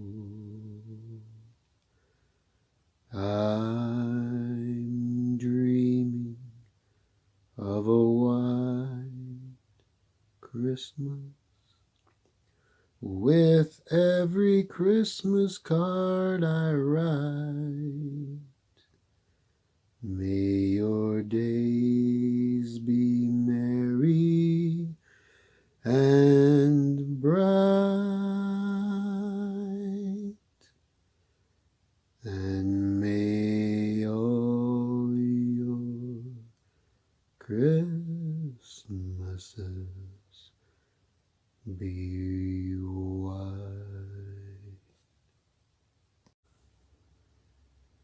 O Christmas tree, O Christmas tree, how are thy leaves so verdant? O Christmas tree, O Christmas tree, how are thy leaves so verdant? Not only in the summertime, but even in winter is thy prime. O Christmas tree, O Christmas tree, how are thy leaves so verdant? O Christmas tree, O Christmas tree, much pleasure doth thou bring me. O Christmas tree, O Christmas tree, much pleasure doth thou bring me. For every year the Christmas tree brings to us all both joy and glee. O Christmas tree, O Christmas tree, much pleasure doth thou bring me. O Christmas tree, O Christmas tree, thy candles shine out brightly. O Christmas tree, O Christmas tree, thy candles shine out brightly. Each bough doth hold its tiny light that makes each toy to sparkle bright. O Christmas tree, O Christmas tree, thy candles shine out brightly. City sidewalks, busy sidewalks, dressed in holiday style. In the air there's a feeling of Christmas. Children laughing, people passing, meeting smile after smile. And on every street corner you'll hear silver bells, silver bells. It's Christmas time in the city. Ring-a-ling, hear them sing. Soon it will be Christmas Day. Strings of streetlights, even stoplights, blink a bright red and green as the shoppers rush home with their treasures. Hear the snow crunch, see the kids bunch. This is Santa's big scene. And above all this bustle, you'll hear silver bells, silver bells. It's Christmas time in the city. Ring-a-ling, hear them sing. Soon it will be Christmas Day. Silent night, holy night, all is calm, all is bright, round young virgin, mother and child. Holy infant, so tender and mild, sleep in heavenly peace, sleep in heavenly peace. Silent night, holy night, shepherds quake at the sight, glory stream from heaven afar, heavenly hosts sing hallelujah. Christ the Savior is born. Christ the Savior is born. Silent night,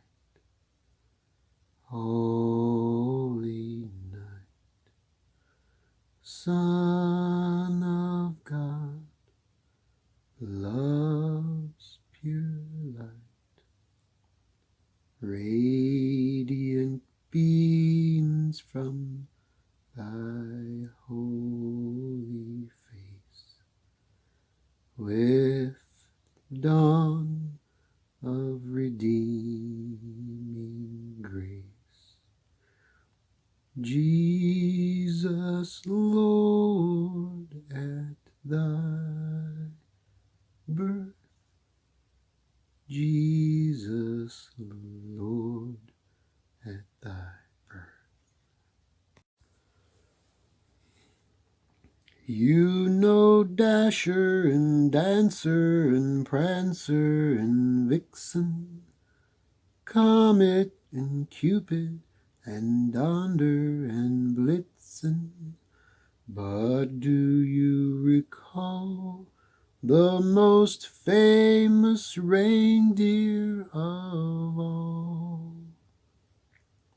Rudolph the red-nosed reindeer had a very shiny nose, and if you ever saw it, you would even say it glows.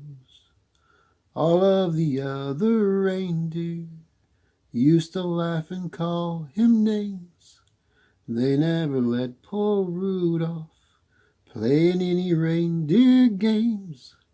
Then one foggy Christmas Eve, Santa came to say, Rudolph, with your nose so bright, won't you guide my sleigh tonight? Then all the reindeer loved him as they shouted out with glee, Rudolph the red-nosed reindeer, you'll go down in history.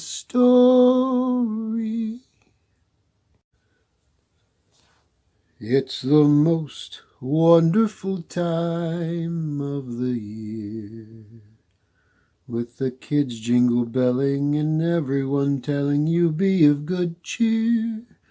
It's the most wonderful time of the year. It's the happiest season of all, with those holiday greetings and gay happy meetings when friends come to call. It's the happiest season of all. There'll be parties for hosting, marshmallows for toasting, and caroling out in the snow. There'll be scary ghost stories and tales of the glories of Christmases long, long ago. It's the most wonderful time of the year. There'll be much mistletoeing and hearts will be glowing when loved ones are near. It's the most wonderful time of the year. There'll be parties for hosting, marshmallows for toasting, and caroling out in the snow. There'll be scary ghost stories and tales of the glories of Christmases long, long ago. It's the most wonderful time of the year. There'll be much mistletoeing and hearts will be glowing when loved ones are near. It's the most wonderful time. It's the most wonderful time. It's the most wonderful time. It's the most wonderful time of the year. Have a holly jolly Christmas. It's the best time of the year. I don't know if there'll be snow, but have a cup of cheer. Have a holly jolly Christmas, and when you walk down the street, say hello to friends you know and everyone you meet. Oh, ho, the mistletoe hung where you can see. Somebody waits for you, kiss her once for me. Have a holly jolly Christmas, and in case you didn't hear, oh by golly, have a holly jolly Christmas this year.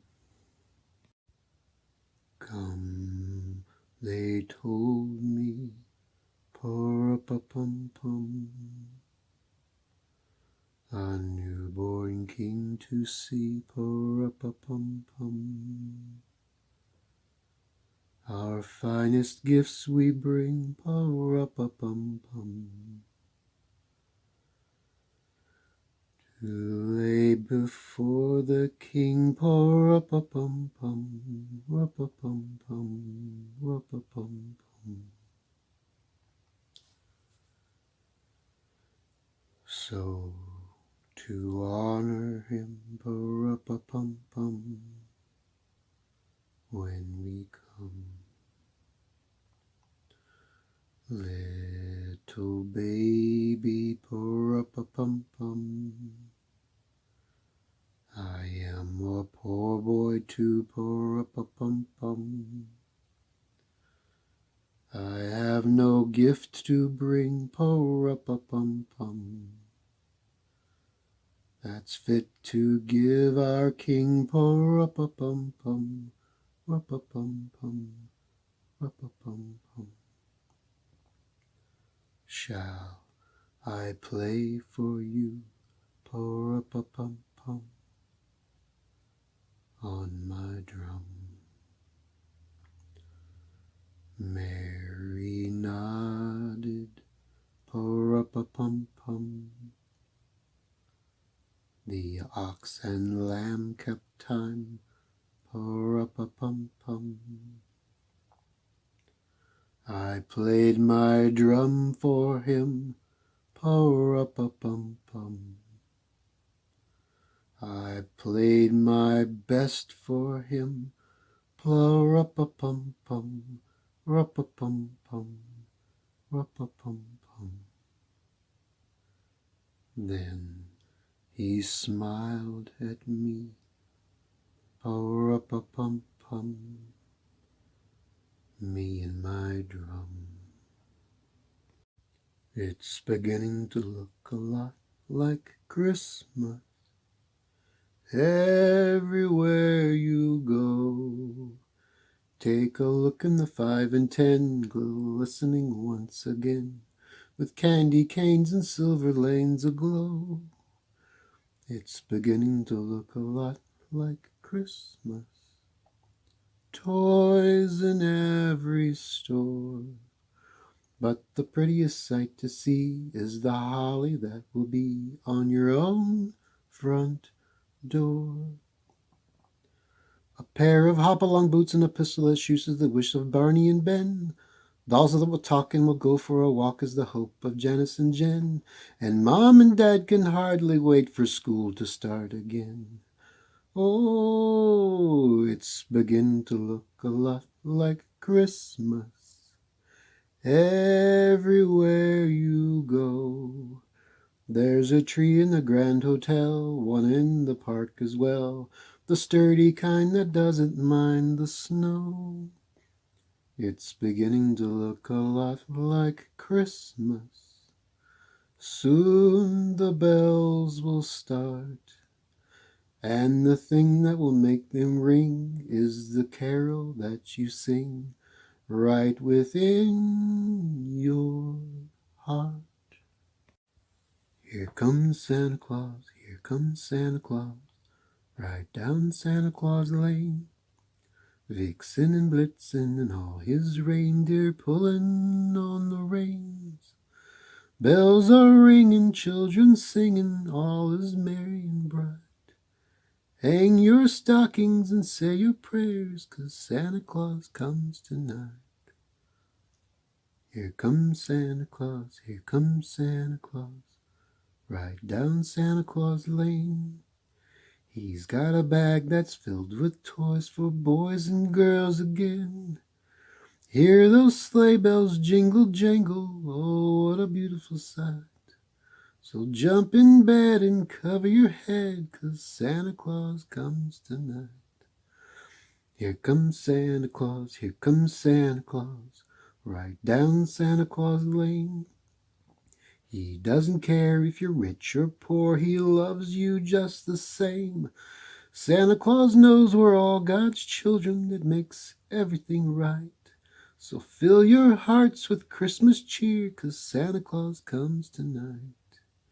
Here comes Santa Claus, here comes Santa Claus, right down Santa Claus Lane.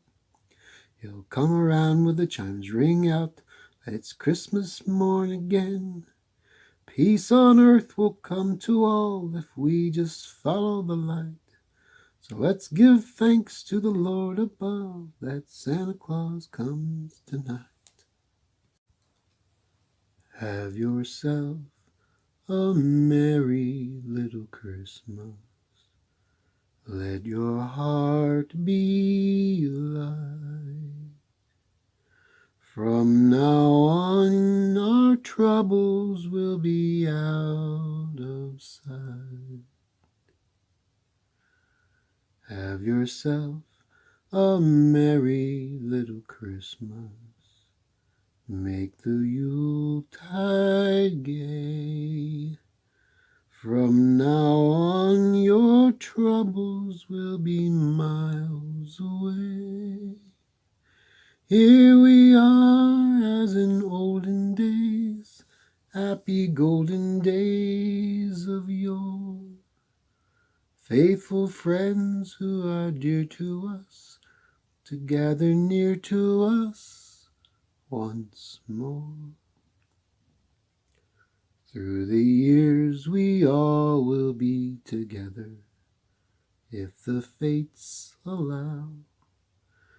Hang a shining star upon the highest bough, and have yourself a merry little Christmas now. You're a mean one, Mr. Grinch. You really are a heel. You're as cuddly as a cactus, you're as charming as an eel, Mr. Grinch. You're a bad banana with a greasy black peel. You're a monster, Mr. Grinch. Your heart's an empty hole. Your brain is full of spiders. You have garlic in your soul, Mr. Grinch. I wouldn't touch you with a 39.5-foot pole. You're a foul one, Mr. Grinch. You have termites in your smile. You have all the tender sweetness of a seasick crocodile, Mr. Grinch. Given a choice between the two of you, I'd take the seasick crocodile. You're a rotter, Mr. Grinch. You're the king of sinful sots. Your heart's a dead tomato splotched with moldy purple spots, Mr. Grinch. You're a 3-decker sauerkraut and toadstool sandwich with arsenic sauce. You nauseate me, Mr. Grinch, with a nos, a super nos. You're a crooked dirty jockey and you drive a crooked hoss, Mr. Grinch. Your soul is an appalling dump heap overflowing with the most disgraceful assortment of rubbish imaginable, mangled up in tangled up knots. You're a foul one, Mr. Grinch. You're a nasty, wasty skunk. Your heart is full of unwashed socks. Your soul is full of gunk, Mr. Grinch. The 3 words that best describe you as follows, and I quote, stink, stank, stunk. Grandma got run over by a reindeer walking home from our house Christmas Eve. You can say there's no such thing as Santa, but as for me and Grandpa, we believe. She'd been drinking too much eggnog. and we'd begged her not to go. But she'd left her medication, so she stumbled out the door into the snow. When they found her Christmas morning at the scene of the attack, there were hoof prints on her forehead and incriminating claws marks on her back. Mm-hmm. Grandma got run over by a reindeer walking home from our house Christmas Eve. You can say there's no such thing as Santa, but as for me and Grandpa, we believe. Mm-hmm. Now we're all so proud of Grandpa. He's been taking this so well.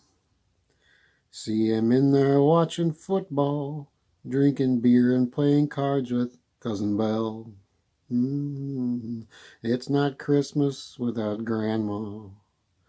All the family's dressed in black, and we just can't help but wonder, should we open up our gifts or send them back?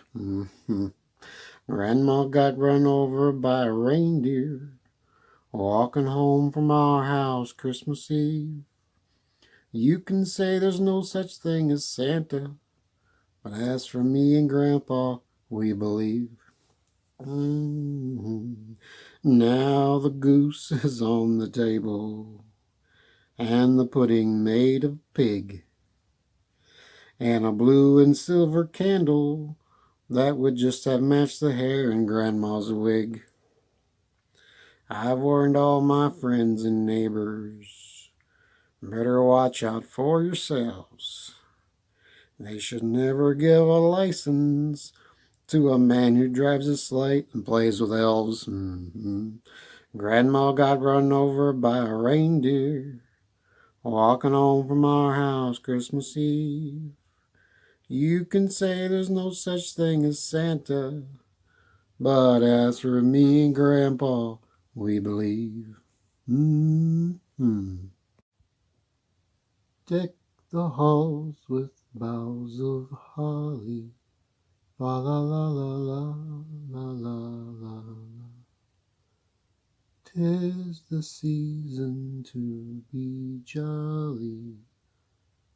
Fa la la la la la la la la.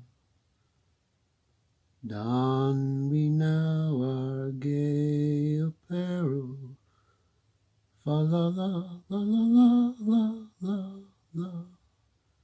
Troll the ancient Yuletide carol. Fa la la la la la la la la. See the blazing Yule before us. Fa la la la la la la la la. Strike the harp and join the chorus. Fa la la la la la la la la. Follow me in merry measure. Fa la la la la la la la la. While I tell of Yuletide treasure. Fa la la la la la la la la. Fast away the old year passes. Fa la la la la la la la. Hail the new year, lads and lasses. Fa la la la la la la la. Sing we joyous all together. Fa la la la la la la la la. Heedless of the wind and weather. Fa la la la la la la la la. Frosty the Snowman was a jolly happy soul, with a corncob pipe and a button nose and two eyes made out of coal. Frosty the Snowman is a fairy tale, they say, He was made of snow, but the children know he came to life one day. There must have been some magic in that old silk hat they found. For when they placed it on his head, he began to dance around. Oh, Frosty the Snowman was alive as he could be, and the children say he could laugh and play just the same as you and me. Thumpity thump thump thumpity thump thump, look at Frosty go. Thumpity thump thump thumpity thump thump, over the hills of snow. Frosty the Snowman knew the sun was hot that day, so he said, let's run and we'll have some fun now before I melt away. Down to the village with a broomstick in his hand, running here and there all around the square, saying, catch me if you can. He led them down the streets of town right to the traffic cop, and only paused a moment when he heard him holler, stop. Frosty the Snowman had to hurry on his way, but he waved goodbye, saying, don't cry, I'll be back again someday. Said the night wind to the little lamb, do you see what I see? Way up in the sky, little lamb, do you see what I see? A star, dancing in the night, with a tail as big as a kite, with a tail as big as a kite. Said the little lamb to the shepherd boy, do you hear what I hear? Ringing through the sky, shepherd boy, do you hear what I hear? A song, high above the trees, with a voice as big as the sea, with a voice as big as the sea. Said the shepherd boy to the mighty king, do you know what I know? In your palace warm, mighty king, do you know what I know? A child shivers in the cold, let us bring him silver and gold. Let us bring him silver and gold. Said the king to the people everywhere, listen to what I say. Pray for peace, people everywhere. Listen to what I say. The child, sleeping in the night, he will bring us goodness and light. He will bring us goodness and light. Chestnuts roasting on an open fire, Jack Frost nipping at your nose, Yuletide carols being sung by the choir, and folks dressed up like Eskimos. Everybody knows a turkey and some mistletoe help to make the season bright. Tiny tots with their eyes all aglow, will find it hard to sleep tonight. They know Santa's on his way. He's loaded lots of toys and goodies on his sleigh. And every mother's child is gonna spy to see if reindeer really know how to fly. And so I'm offering this simple phrase to kids from 1 to 92. Although it's been said many times, many ways, Merry Christmas to you.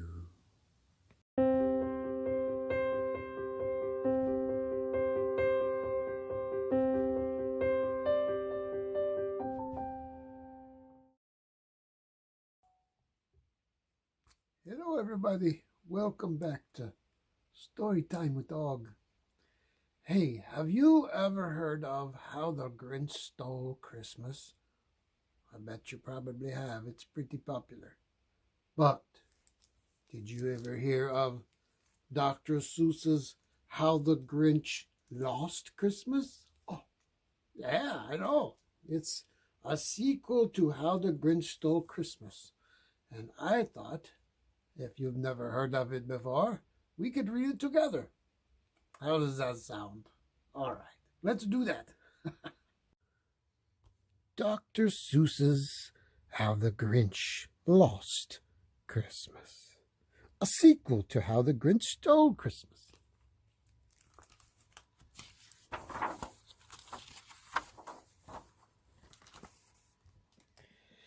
Up high on Mount Crumpet, just north of the Who's, a Who just delivered the day's Whoville news.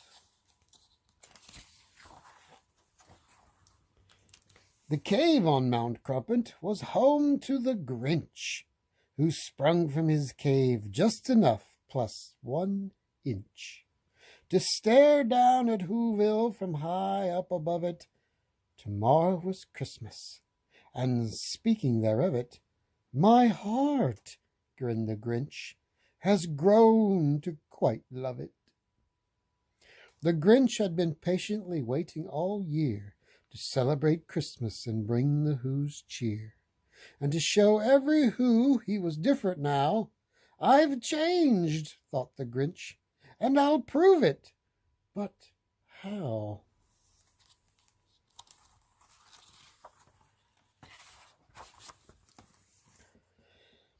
While eating his breakfast of Who hash on rye, the newspaper there in the chair caught his eye. A contest? In Whoville, tomorrow at 3, to see who can make the most Christmassy tree. Then he got an idea, a crafty idea. The Grinch got an awfully crafty idea. He laughed in his throat. I know just what to do. Then the Grinch grabbed a pencil and drew. With a plan in his hand, the Grinch hiked to Who Wood, where he found the most Christmassy tree that he could. And he chopped at the tree with his tree-chopping axe till the tree he was chopping fell down next to Max. Then he hiked their way home with the tree on their backs.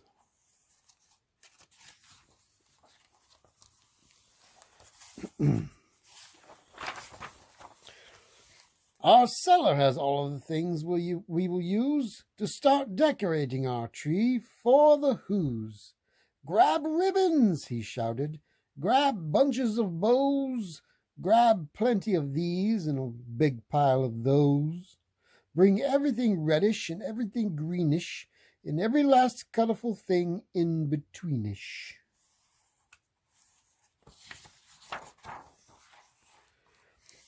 I'll win, win, win, win, he was Grinch-ishly humming.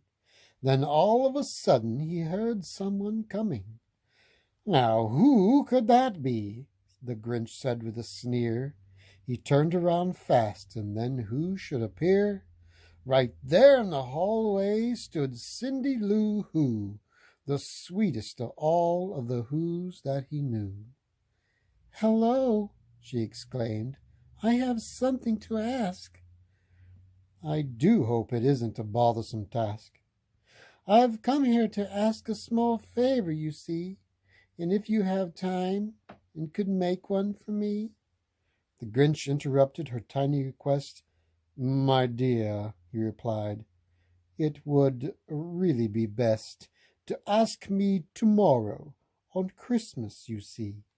Right now, I must finish my prize-winning tree." "Perhaps I can help you," sweet Cindy Lou said. But the Grinch simply patted the Who on her head. Then he shooed her outside and replied, "Don't be silly. Do run along home now, before it gets chilly." Throughout the whole day and late into the night, he worked on that tree till that tree was just right. "I've done it," he shouted. "It's perfectly grand. I hope that it shows every Who in the land what wonderful Christmassy spirit I've found. I know in my heart that I'm sure to be crowned."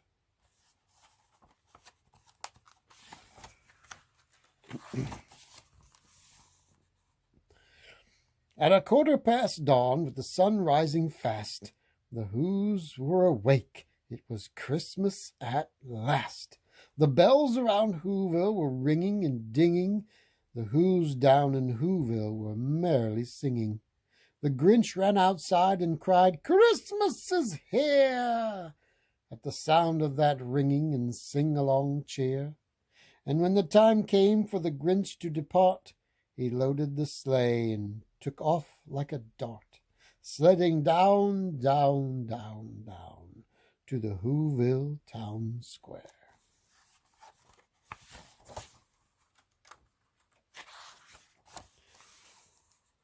"Contestants," the Grinch heard the mayor declare, "it's time for the judges to judge all your trees. The rest of you Whos, have a seat, if you please." Then the trees were lined up from the tallest to smallest. The Grinch's tall tree was the tallest of allest.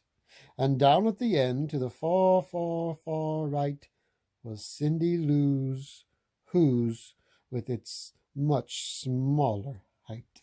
Oh, right there.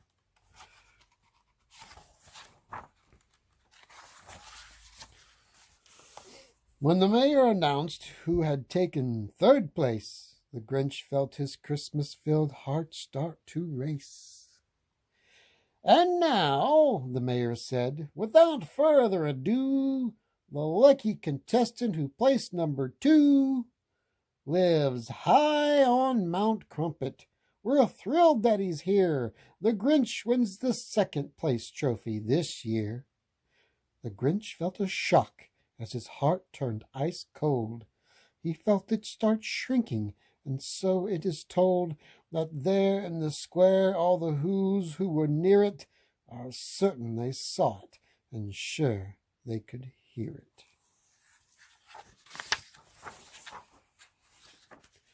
The moment the Grinch lost his Christmassy spirit, his arms started itching, his legs started twitching, then both of his eyes started twitching and itching, and that Christmas-filled heart, well, it shrank down. "I've been robbed," the Grinch snarled, "and I'm through with this town." The Grinch stuffed his tree in his ramshackle sleigh, then he lugged it and tugged it and hauled it away. As Max tried his hardest to get him to stay, the Whos were all speechless, unsure what to say.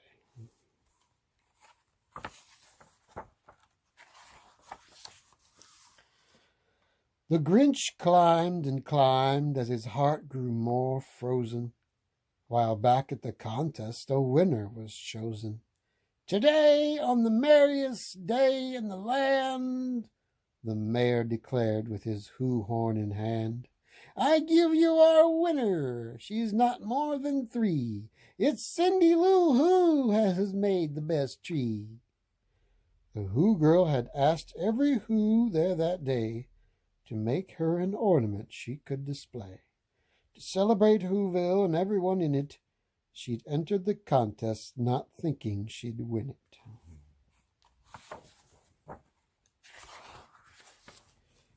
The Grinch heard the mayor from high on the peak. Then Cindy Lou Who grabbed the Who horn to speak. I wanted to make all of Whoville a tree, with ornaments each of you Who's made for me. But there is one ornament missing, you see. The whole town of Whoville was there on each limb, except for the Grinch, so she called out to him. Now please, Mr. Grinch, I saved you a spot. You're someone we Who's like an awfully lot. This tree is for Whoville. You're part of it too. I hope you can hear me, said Cindy Lou Who. Cindy Lou's voice stopped the Grinch in his tracks. He looked down at Whoville, then looked down at Max.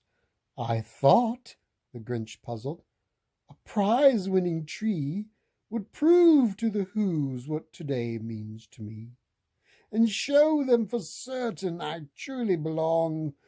But perhaps I was wrong, and belonged all along. And maybe, just maybe, we all win instead by being together at Christmas, he said.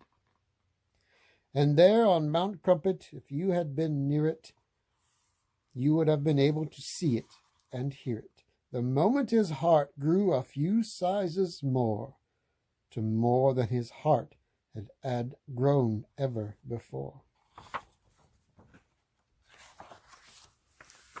And what happened then? Well, in Whoville they say that the Grinch and his dog whizzed back down on that sleigh, and the Grinch placed his ornament on the small tree. Then he lifted it high so the whole town could see. The Who's all hurrayed, and they jumped to their feet as the Grinch grinned and said, Now our tree is complete. Then the mayor declared, We have one thing to do, to make it official for Cindy Lou Who. Would you do the honors? He pointed and said. And the Grinch, he himself, placed the crown on her head. Oh. What a wonderful book. I have never heard of this book before. I'm so glad I found it. Oh, if anybody ever has a book they would like me to read on Storytime with Og, please let me know down in the comments, and I will definitely do it. Okay, thank you all for coming to Storytime with Og, and I'll see you next time. Bye-bye.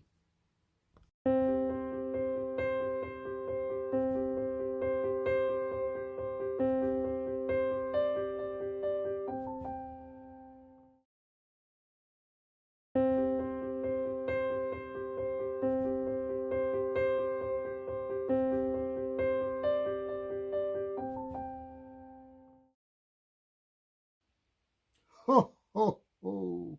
That's right, it's Santa Claus. And I'm filling in for my friend Og today to read you a story. I hope that's okay. I'll be pretty busy next month, so as you know. But right now, I'd love to read you a story, and actually, one little girl in particular. She lives in Ohio, and her name is Kelsey. Hello, Kelsey. I hope you are doing well. Now, let's read a story together. All right? And tonight's story is one of my favorites, as I'm sure you'll be able to see. The Night Before Christmas. Oh, what a wonderful story, because it's all about me. Well, how would you like to read it together? I know I would. Let's do it. Okay, here we go. The Night Before Christmas.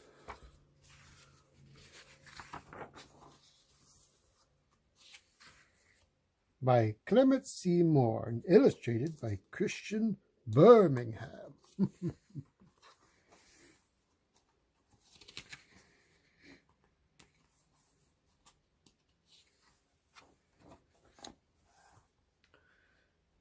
'Twas the night before Christmas, when all through the house not a creature was stirring, not even a mouse. The stockings were hung by the chimney with care, in hopes that St. Nicholas, that's me, soon would be there. The children were nestled all snug in their beds, while visions of sugar plums danced in their heads. And Mamma in her kerchief, and I in my cap, had just settled down for a long winter's nap. When out on the lawn there rose such a clatter, I sprang from my bed to see what was the matter. Away to the window I flew like a flash, tore open the shutters and threw up the sash. The moon on the breast of the new-fallen snow gave a lustre of midday to objects below.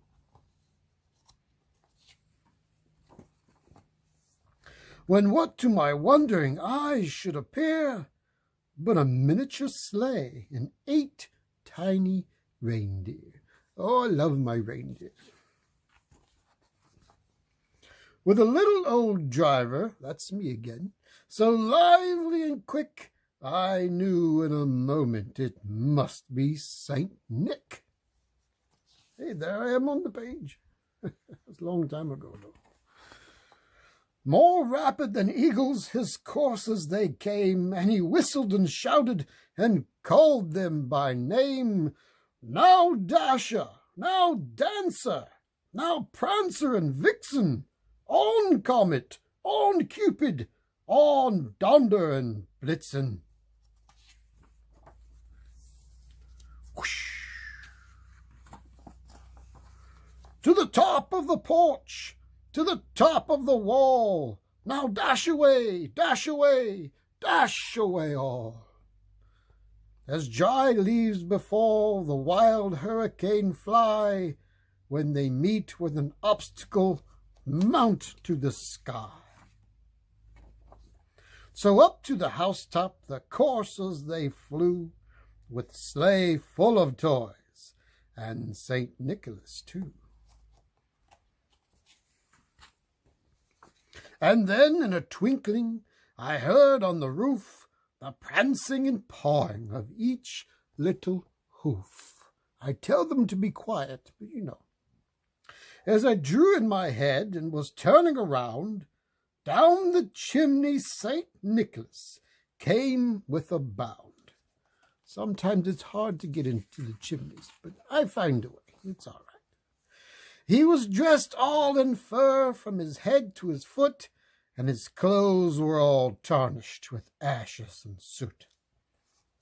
But don't worry for those out there who don't have a chimney. I always find a way, because I have magic.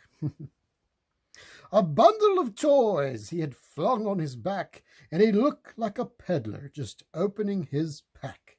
His eyes, how they twinkled. His dimples, how merry. His cheeks were like roses, his nose like a cherry. Oh, quit it. You're making me blush. His droll little mouth was drawn up like a bow, and the beard on his chin was as white as the snow. Well, of course it is. Mrs. Claus combs it for me before every trip. The stump of a pipe he held tight in his teeth, and the smoke it encircled his head like a wreath. He had a broad face and a little round belly, well, it's not too round, that shook when he laughed like a bowl full of jelly. Well, it does do that. He was chubby and plump, a right jolly old elf, and I laughed when I saw him in spite of myself. That's okay. A wink of his eye and a twist of his head soon gave me to know I had nothing to dread. He spoke not a word, but went straight to his work, and filled all the stockings, then turned with a jerk, and laying his finger aside of his nose, and giving a nod, up the chimney he rose. He sprang to his sleigh, to his team gave a whistle, and away they all flew, like the down of a thistle. But I heard him exclaim, as he drove out of sight, "Merry Christmas to all, and to all a good night."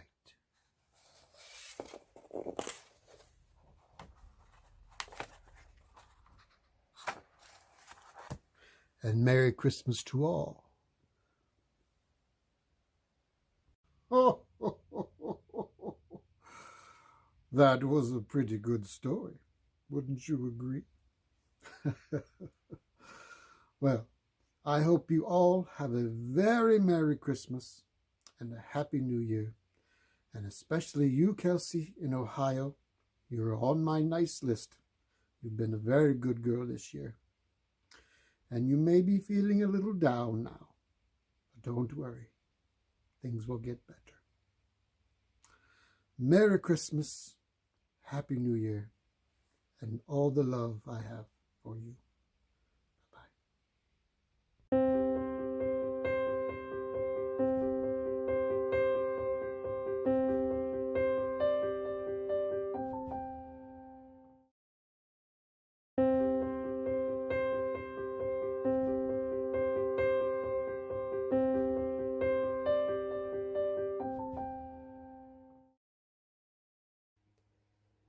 Not quite Christmas. The streets were decked with tinsel and colored lights. The shops were decorated with angels and reindeer and laughing elves. Santa Claus was everywhere. Belinda wanted to celebrate Christmas too. "Don't be silly," said Belinda's mother. "We don't celebrate Christmas. It's not our holiday." But Belinda wanted to give presents. She wanted to make cookies shaped like stars. She wanted to sing carols. She wanted a Christmas tree covered with bright balls and winking lights. A tree with an angel right at the top. "But everybody celebrates Christmas," said Belinda. "No, they don't," said her mother. "Everyone has different holidays." Belinda frowned. "Well, it seems like everyone celebrates Christmas." "What about Uncle Frank?" said Belinda's mother. "He doesn't celebrate Christmas. And my friend Sandra and her family, and your friend Emily across the street, and that nice doctor who took care of you when you were sick last summer. None of them celebrate Christmas either." "Well, everybody else does," said Belinda. "Don't pay any attention," said Belinda's mother. "It's hard not to," said Belinda. Belinda's mother looked thoughtful. "We could just have a tree," said Belinda. "It wouldn't have to be a big tree." "There are plenty of trees outside," said Belinda's mother, "where they belong." Belinda went to school. The class was making paper chains. "Have you gotten your tree yet?" asked Amy. Belinda wondered what she was going to do with her chain. No, said Belinda, not yet. I'm going to make my mother a special box to keep her pens in for Christmas, said David. I'm making my mother a vase, said Amy. What are you making for your mother, Belinda? I haven't decided, said Belinda. I'm asking Santa Claus to bring me a skateboard, said Amy. What are you asking him to bring you? I want a new bike, said David. What about you, Belinda? asked Amy. Belinda said, I think my chain's too long. Belinda and her mother and father were watching television. 3 polar bears in Santa Claus hats were singing about Christmas. You're very quiet tonight, Belinda, said Belinda's father. Said Belinda. What's wrong? Asked her father. Nothing, said Belinda. What's that red and green thing in the waste paper bin? Asked Belinda's mother. Nothing, said Belinda. Belinda's mother lifted out the Belinda's paper chain. It doesn't look like nothing, she said. It's just something dumb we made at school. Belinda's father said, Oh. Belinda's mother leaned over and whispered to him, She's upset because we don't celebrate Christmas. Belinda's father said, Ah. It was Christmas Eve. There was no one to play with, no one to watch a video with. Everybody was getting ready for Christmas, except for Belinda. She sat looking out of the window at the falling snow. Are you going to sit there looking out the window all day? Asked her mother. Maybe, said Belinda. Why don't you go out and play? Asked her mother. I don't feel like it, said Belinda. I know. Why don't you take out your sled? I don't feel like it, said Belinda. Why don't you watch a video then? I don't feel like it, said Belinda. I know, said Belinda's mother. Why don't you help me make some cookies? Cookies? Said Belinda. Yep, said Belinda's mother. I have some red and green sugar we could sprinkle on top. You mean like Christmas cookies? Asked Belinda. Belinda's mother smiled. Not quite, she said. Belinda's father came through the front door. Something smells good, he called. It's not quite Christmas cookies, said Belinda. And then she saw what her father was carrying in his hands. It was just a very small tree in a pot. What's that? Asked Belinda. It's a bay tree, said Belinda's father. It was on sale in the supermarket. He put it on the table in front of the window.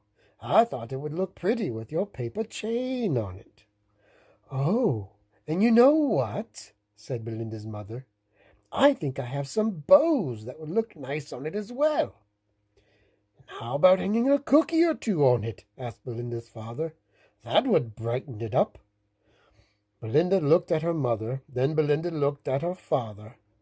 You mean decorate it like a Christmas tree? She asked. Well, not quite, said Belinda's father.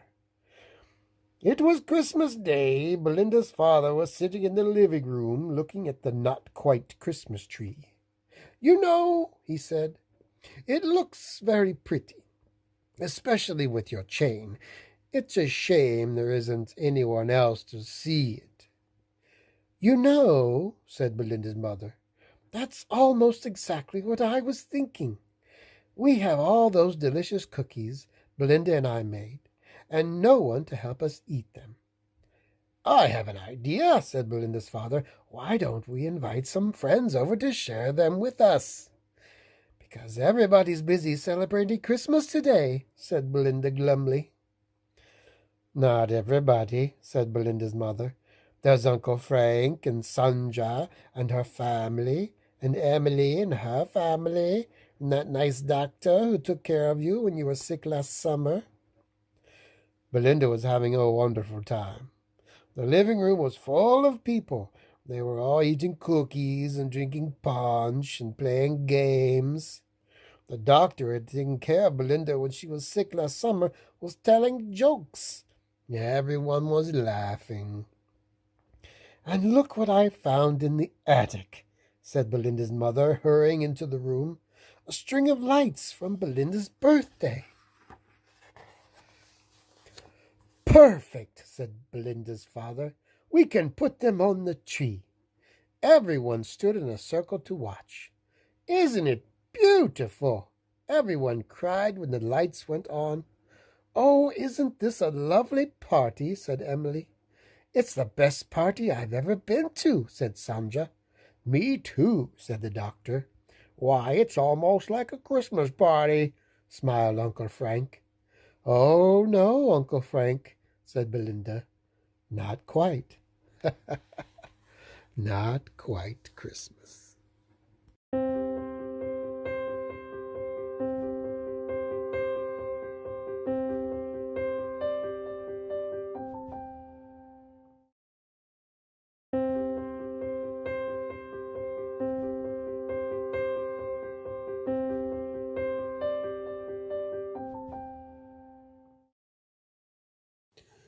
Hello, hello, hello, and welcome to Storytime with Dog.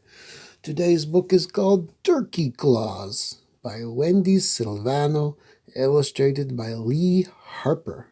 Looks like he's got him some candy canes and cookies for Christmas time.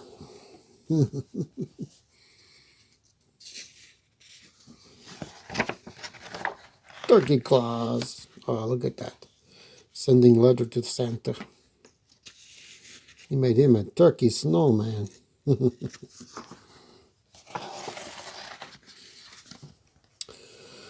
Thanksgiving was over and Turkey was safe.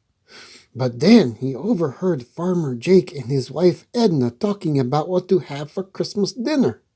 And guess who was at the top of the list? Oh no, not turkey.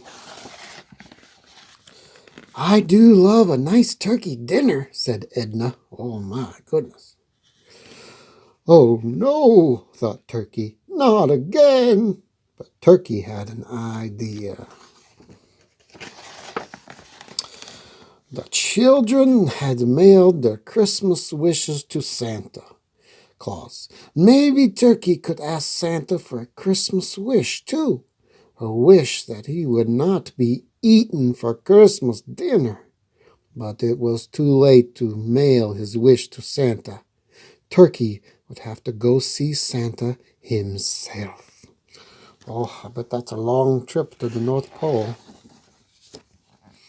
Turkey arrived at the Santa village. "Excuse me," said Turkey. "Where can I find Santa?" "I want to see Santa the day before Christmas," said an elf. "He's too busy making his list and checking it twice." "Oh, gobble, gobble," said Turkey. But looking around gave Turkey a new idea. What if he didn't look like a turkey? What if he looked like a Christmas tree? Surely a Christmas tree could get to see Santa. I would think so. His costume wasn't bad. In fact, Turkey looked just like a Christmas tree. Well, almost.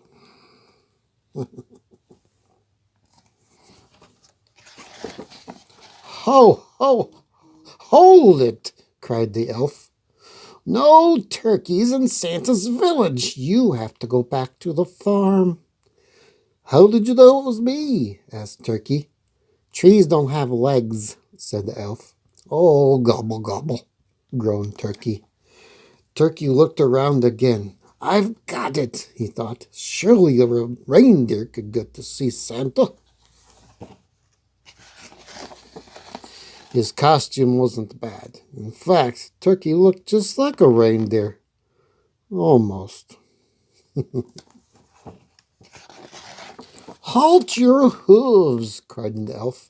"No turkeys allowed in Santa's village today. You have to go back to the farm." "Oh, how did you tell it was me?" asked Turkey. "Reindeer don't have wings," said the elf. "Oh, gobble, gobble," moaned Turkey. "I've got to see Santa." Turkey looked around for another idea. Candy was being loaded into Santa's sleigh. "I've got it," he thought. Surely a candy cane would be allowed inside to see Santa. His costume wasn't bad. In fact, Turkey looked just like a candy cane. Almost. "Wait a merry minute," cried the elf.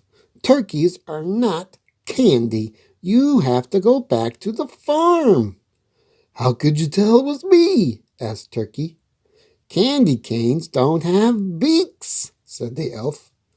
"Oh, gobble gobble," howled Turkey. "I just have to get in to see Santa." Turkey looked around and around. He saw Mrs. Claus bring a plate of cookies to the elves. Surely Mrs. Claus could get in to see Santa. Oh, no. His costume wasn't bad. In fact, Turkey looked just like Mrs. Claus. Almost. Turkey walked right up to Santa's house. An elf opened the door. "Snow way," said the elf. "No turkey is getting in here today." "How did you recognize me?" wailed Turkey. "Mrs. Claus doesn't have feathers," said the elf. "Oh, gobble, gobble, gobble." Turkey sighed. "I am almost out of time. I'll never get to ask Santa for my wish." Turkey looked around desperately for one last idea. Then he saw it. His costume wasn't bad. In fact, it was his best yet. Ding dong! An elf brought in the box. "What's this?" said Santa. "A present for me?" Out popped Turkey. "Merry Christmas!" he cried. "Gobble, gobble." "Ho, ho, ho, ho, ho," laughed Santa. "What are you doing here, Turkey?" Turkey explained his Christmas wish. Santa smiled. "I think I have just the right disguise for you."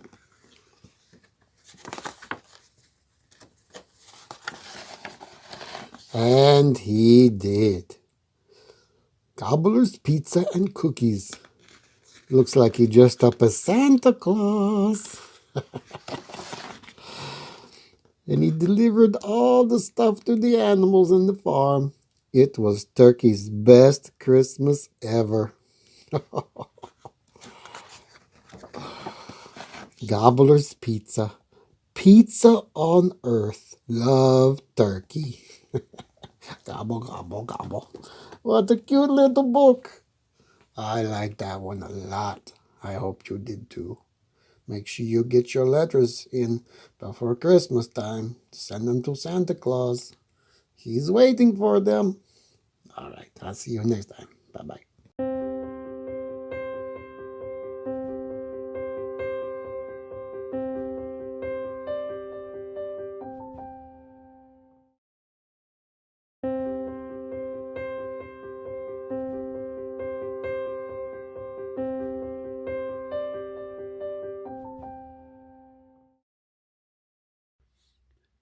Hello, and welcome back to Storytime with Dog. Today's book is called All the Colors of Christmas by Matthew Paul Turner and illustrated by Jillian Gamble.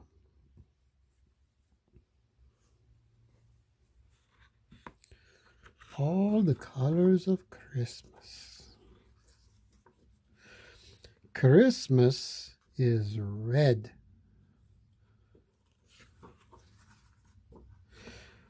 It's the drummer boy's drum, his pa rumpa-pum-pum. It's Santa Claus and cranberry sauce. It's apples, pears, and plums. It's presents that we send to family and to friends. It's jolly cards and merry hearts. Yes, Christmas is red.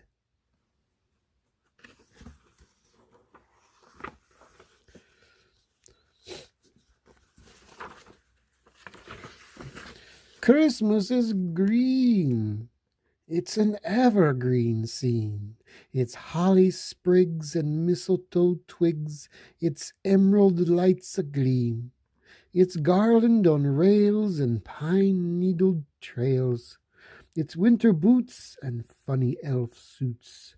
It's that old Mr. Grinch tale.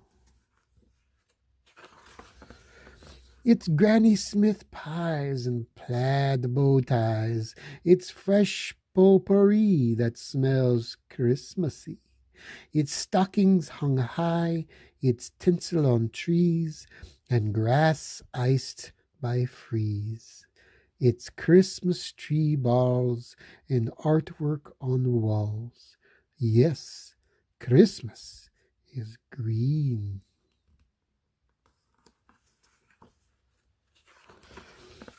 Christmas is gold. It's bright ribbon unrolled. It's jingling bells and warm, yummy smells. It's heirlooms you are not allowed to hold. It's dancers all tapping among holiday trappings. It's nutcracker crowns and Christmas Eve gowns. It's glittery gift wrapping.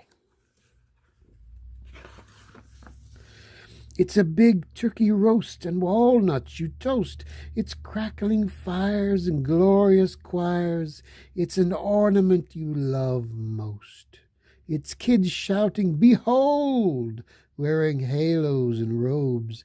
It's treetop stars and old church bazaars. Yes, Christmas is gold.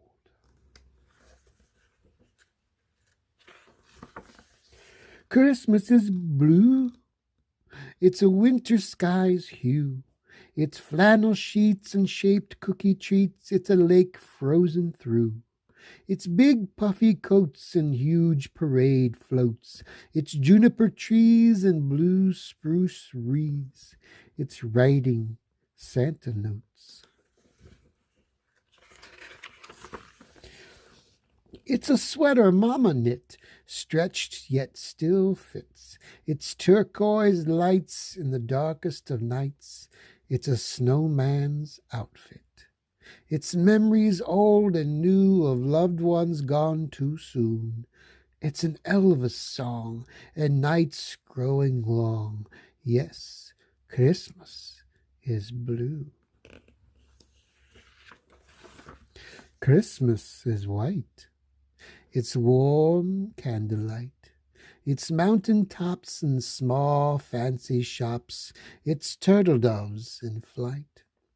It's December snowstorms and blankets so warm. It's angel wings and the song that we sing about our dream for Christmas morn.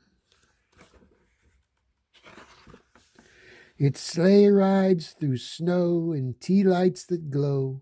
It's North Pole tales and frosty exhales. It's cocoa with marshmallows. It's a star shining bright on the holiest of nights. It's powdered cakes and paper snowflakes. Yes, Christmas is white. Christmas is brown. It's pine cones scattered round. It's caramel corn and copper French horns. It's winter's frozen ground. It's firewood piled high and reindeer that fly. It's cinnamon sweets and gingerbread treats. It's homemade pecan pie. It's a cradle soft with hay and a donkey's gentle bray. It's God within a baby's skin on that very first Christmas day.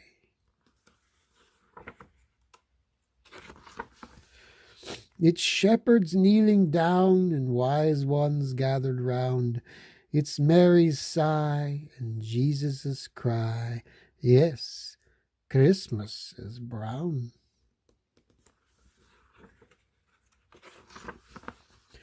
Christmas is you.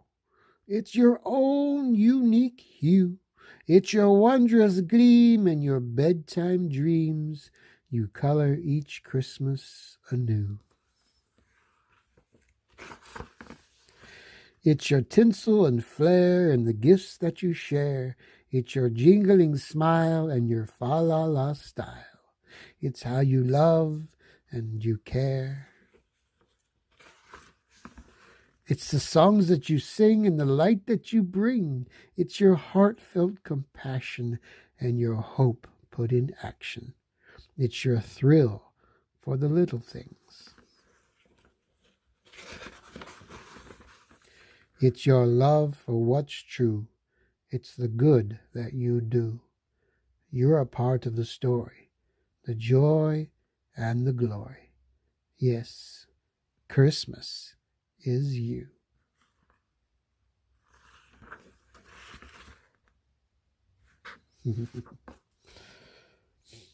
I really like that book. I like that it rhymed. I like books that rhyme. I like to read them all the time. Thank you for coming to Storytime and reading with me all the colors of Christmas. And may your Christmas be one of many rainbows. I'll see you next time.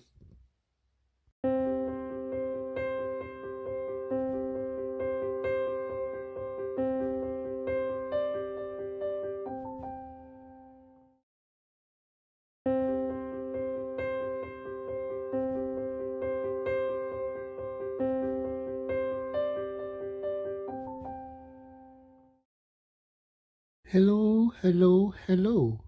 And today, welcome to Storytime with Dog. I forgot to say that. Today, I'm going to read a book called Here Comes Santa Cat. It put the sign up in front of Claus. It was going to be Here Comes Santa Claus, but the cat's like, nope. Written by Deborah. Oh, I can't see it. There's the sticker there. I'll go in here and see where it is. Here comes Santa Cat.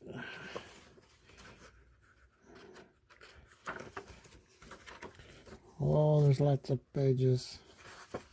There we go. That's the page I was looking for. Here Comes Santa Cat by Deborah Underwood and pictures by Claudia Rueda. Hope I pronounced that right. Hey, Santa, have you seen Cat?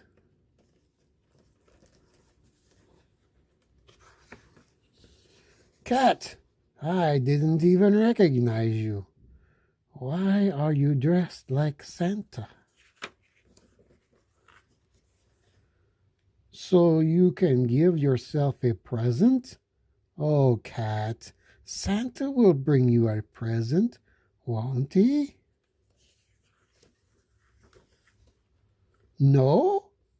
Why not?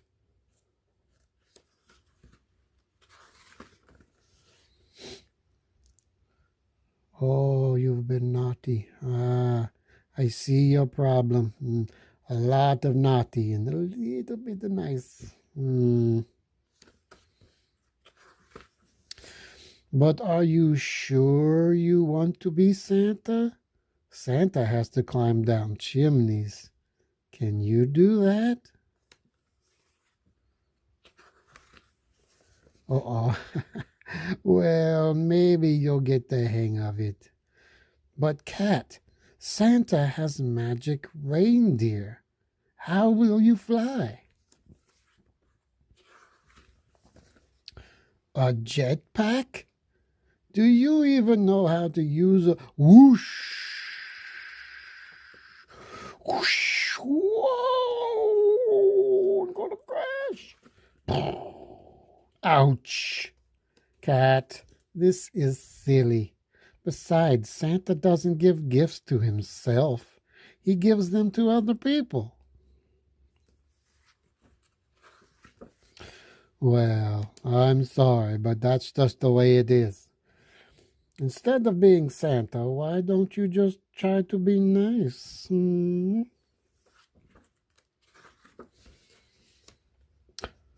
You're worried it's too late? It's never too late. What's a nice thing you could do?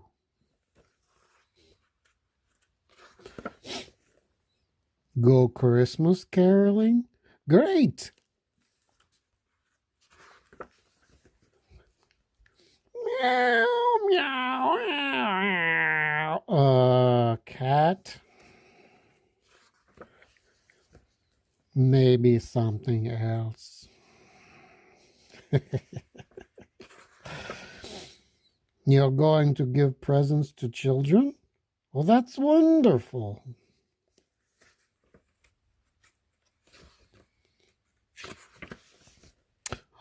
What happened? The children didn't want the presents? What were you giving them?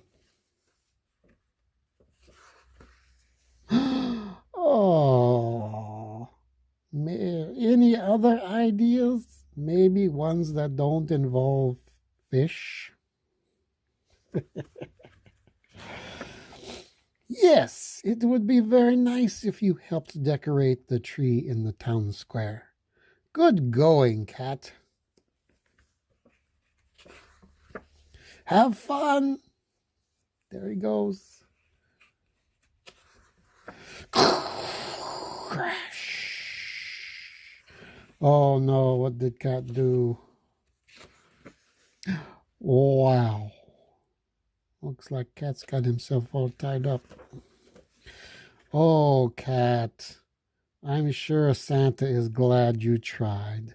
I am too. In fact, I have a present for you myself. 2 cans of your favorite fancy cat food. Oh, he looks happy. Well, goodness. Who's this? It's another cat.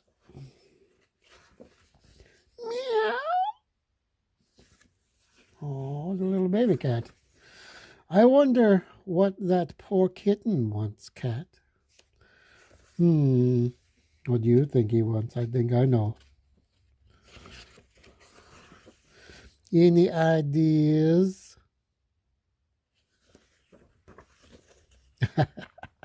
Yep. Oh, little kitten's giving Cat a hug.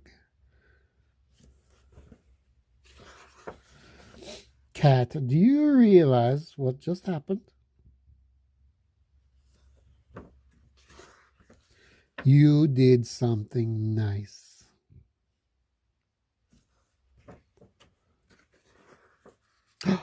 Look, it's Santa, and he does have a present for you. I knew it. Uh-oh.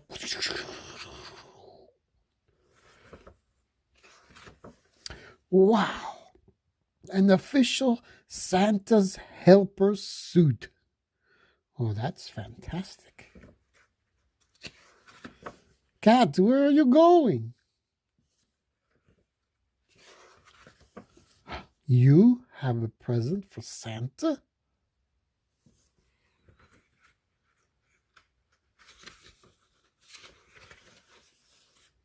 Ho, ho, ho. Nice, Cat. Very nice. Merry Christmas.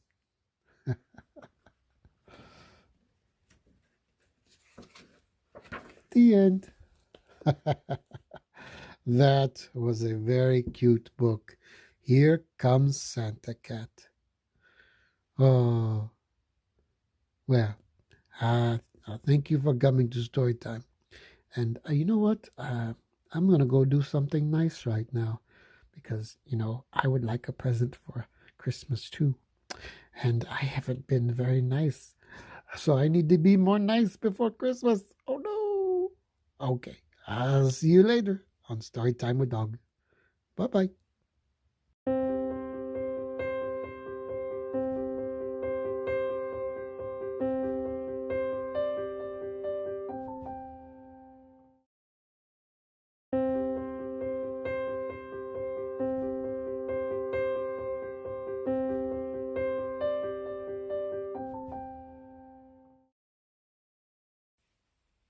Hello, everybody, and welcome back to Storytime with Og. Today's story is one you may have heard of before, A Christmas Carol. It's one of my favorites, by Charles Dickens. Would you like to read it with me? Yes? Let's begin. All right, let's begin. A Christmas Carol by Charles Dickens. Illustrated by Brett Hellquist.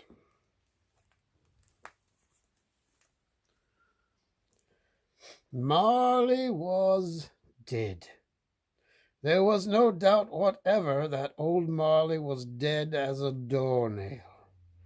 This must be distinctly understood, for nothing wonderful can come of the story of Ebenezer Scrooge.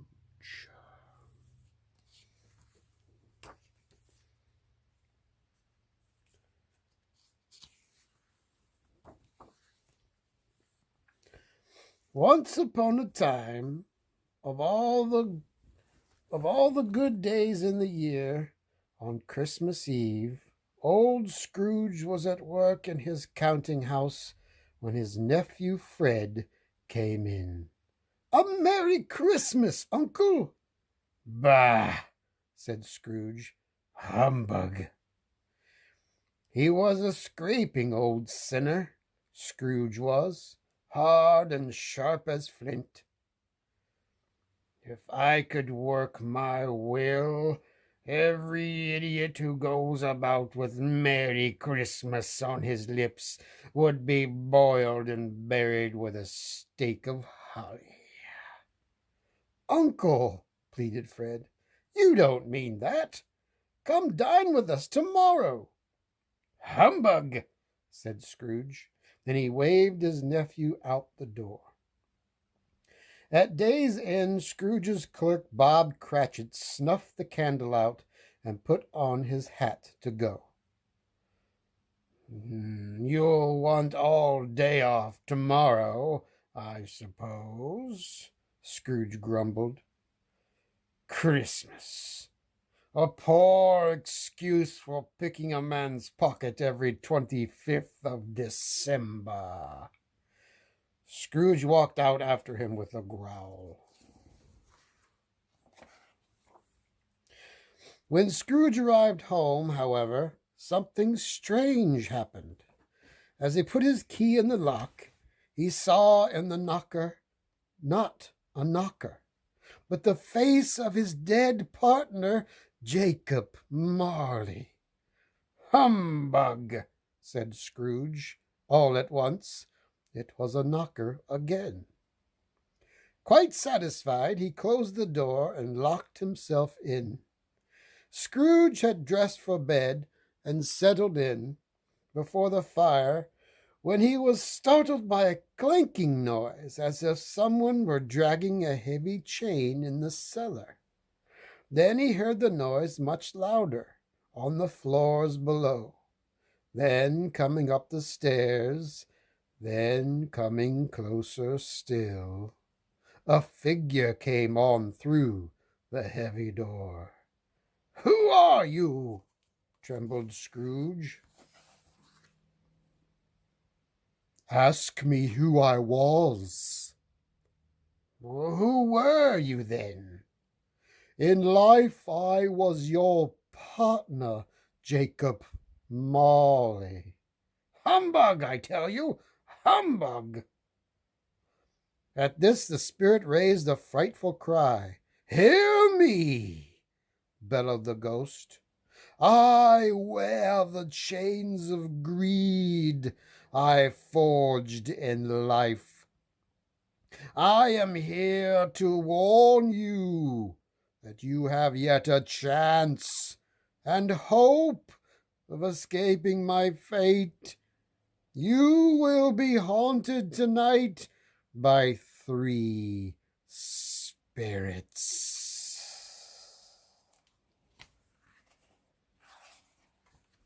I think I'd rather not," said Scrooge. "Without their visits," said the ghost, "you cannot hope to shun the path I tread. Expect the first when the bell tolls one." Then the ghost floated out upon the bleak, dark night. Scrooge certainly could not sleep now. He had no choice but to wait upon the tolling of the hour. Ding dong. "A quarter past," said Scrooge, counting. Ding dong. "Half past," said Scrooge. Ding dong. "A quarter to it," said Scrooge. Ding dong. "The hour itself," said Scrooge. The bell sounded with a deep, dull, hollow, melancholy one. Light flashed up in the room, and the curtains of his bed were drawn. The curtains of his bed were drawn aside, you see, by a hand. Oh. "Who and what are you?" Scrooge demanded. "I am the ghost of Christmas past." "Long past?" inquired Scrooge. "No, your past." It clasped him gently.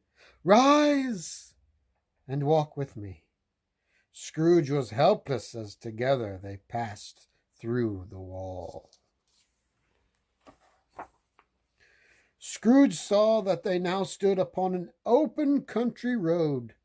The city had entirely vanished. "I know this place," he gasped.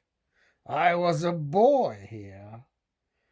A group of boys in great spirits came along the road, and Scrooge called out to them. The ghost held up a hand. "These are but shadows of the things that have been," it said. "They cannot see or hear anything of us." The boys came on, and Scrooge knew every one. Why did his heart leap as they passed? Why was he filled with gladness when he heard them shout, "Merry Christmas"? What was Merry Christmas to Scrooge? What good had it ever done him? "The school is not quite deserted," said the ghost. They entered the bare room, made barer still by the lines of desks. At one of these, a lonely boy sat reading. Scrooge crept closer, and a weight fell upon his heart. "Could it be?" he whispered. "Yes," said the spirit. The boy was Scrooge himself so many years before. "He has no place to go this Christmas," remembered Scrooge as a tear came to his eye. The ghost smiled thoughtfully. "Let us see another Christmas." They were now in the busy thoroughfares of a city. The ghost stopped at a certain warehouse door and asked Scrooge if he knew it. "Well, was I apprenticed here?" marveled Scrooge. They went in. At sight of an old gentleman, Scrooge cried, "Why, it's old Fezziwig, alive again!" Fezziwig called out in a rich voice, "You-ho there, Ebenezer!" Scrooge's former self, now grown a young man, came briskly in. "No more work tonight," said Fezziwig. "It's Christmas Eve." In no time the warehouse was converted to as bright a ballroom as you would desire to see upon a winter's night. Guests arrived, and among them a fair young girl who took the hand of the young Ebenezer Scrooge. There were dances, and there was cake, and there was a great piece of cold roast. Scrooge's heart and soul were in all of this. He remembered everything, enjoyed everything. When the cheerful voices died away, he was sad to hear them go, hers most of all among them. Scrooge hung his head, conscious of being exhausted, and, further, of being in his own bedroom.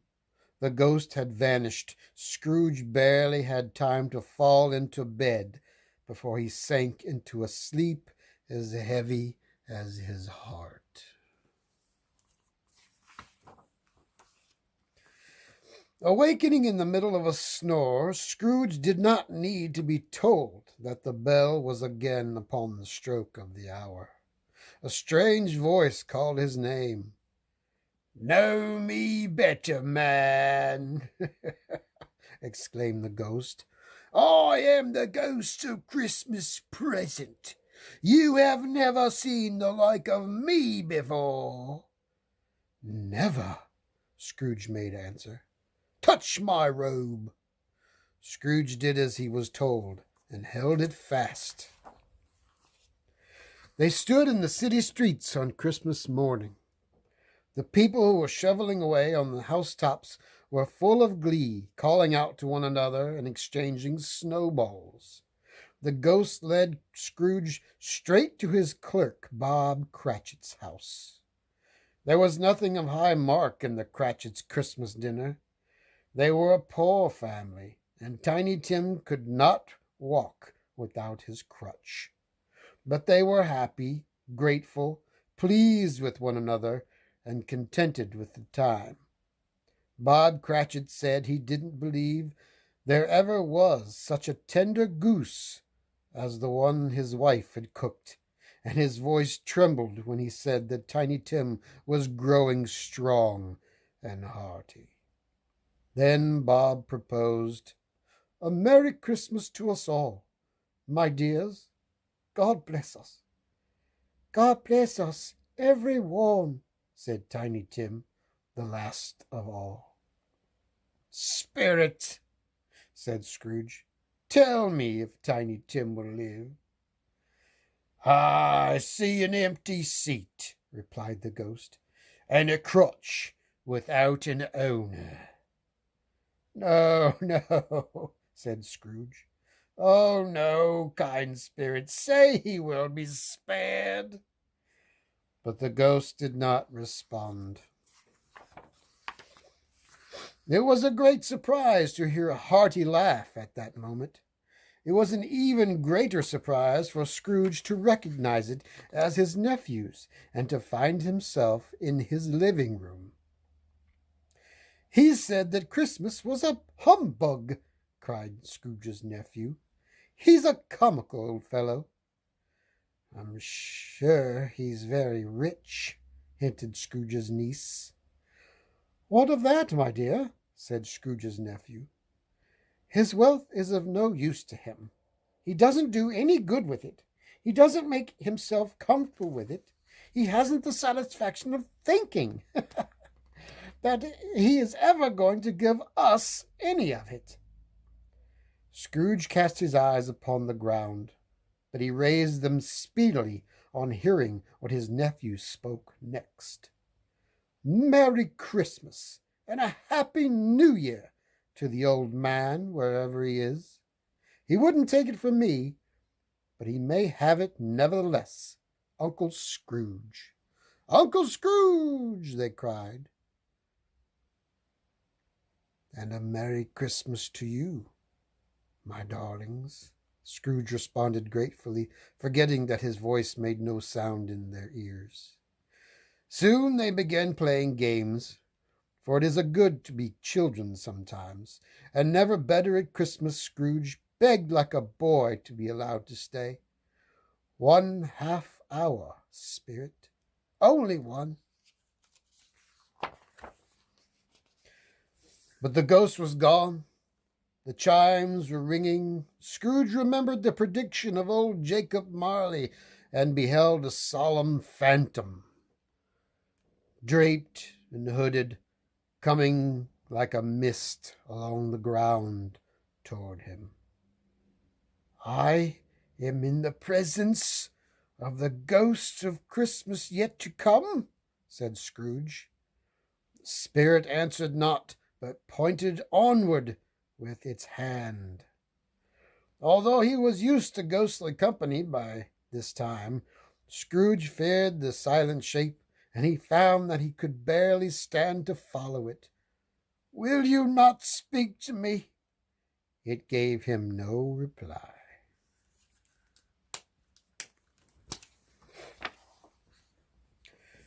The city seemed to spring up around them. The spectre gestured to a knot of businessmen. "I don't know much about it," said a fat man with a monstrous chin. "I only know he's dead." "It's likely to be a very cheap funeral, for upon my life I don't know of anybody to go to it," said another. Scrooge did not know what to make of this conversation. It could not be about the death of Jacob, his old partner, for that was the past, and this ghost's province was the future. The spectre led Scrooge into a low-down shop where a woman was untying a heavy bundle.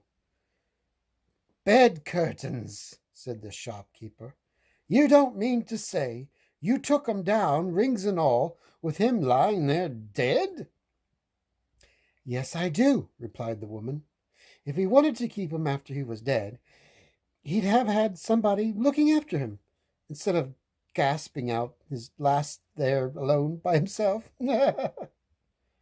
Scrooge shuddered from head to foot. The scene had changed, and now he almost touched a bed, a bare bed on which, beneath a ragged sheet, there lay unwatched, unwept, uncared for, the body of this man. "Let us leave this fearful place," Scrooge cried. "Spectre," said Scrooge after they had gone, "tell me, what man that was whom we saw lying dead?" The phantom led him among the graves of a churchyard and pointed down to one.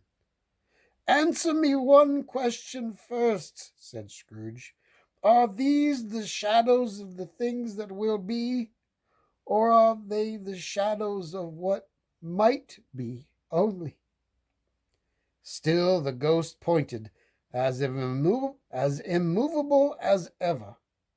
Scrooge crept forward, trembling as he went, and read upon the neglected grave his own name, Ebenezer Scrooge. "Am I that man who lie upon the bed?" he cried. "No, spirit, no, no, no. I am not the man I was. I will honor Christmas in my heart and keep it all the year. I will live in the past, present, and the future. The spirits of all three shall live within me. Oh, tell me I may wipe away the writing on this stone." Holding up his hands in a last prayer to have his fate reversed, Scrooge saw a change in the phantom's hood and dress. It shrunk, collapsed, and dwindled down into a bedpost.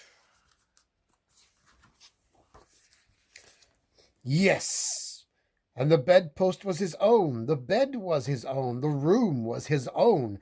Best and happiest of all, the time before him was his own to make amends in. Scrooge opened his window. "What's today?" he called down to a boy in the street. "Why, it's Christmas Day," replied the boy. "I haven't missed it," said Scrooge to himself. "My fine fellow, do you know whether they've sold the prize turkey that was hanging up in the next street?" "What, the one as big as me?" returned the boy. "Go and buy it, and I'll give you a shilling. Come back in less than 5 minutes, and I'll give you half a crown." The boy was off like a shot. "I'll send it to Bob Cratchit's," whispered Scrooge, rubbing his hands and splitting with a laugh. "He shan't know who sends it. It's twice the size of Tiny Tim." Really, for a man who had been out of practice for so many years, it was a splendid laugh. After sending off for the turkey, After sending off the turkey, Scrooge dressed himself all in his best and set out for his nephew Fred's house. It is a mercy his nephew didn't shake his arm off when he arrived. Scrooge felt at home in 5 minutes. Nothing could be heartier. Wonderful party, wonderful games, wonderful happiness. Scrooge was early at his office next morning. "Hello," he pretended to growl when Bob Cratchit arrived a few minutes late. "What do you mean by coming here at this time of day?" "It's only once a year, sir," pleaded Bob. "It shall not be repeated." "I am not going to stand this sort of thing, and therefore," Scrooge said, leaping from his stool, "a Merry Christmas, Bob! A merrier Christmas than I have given you for many a year. I'll raise your salary," he continued, with an earnestness that could not be mistaken, "and do what I can to assist your struggling family."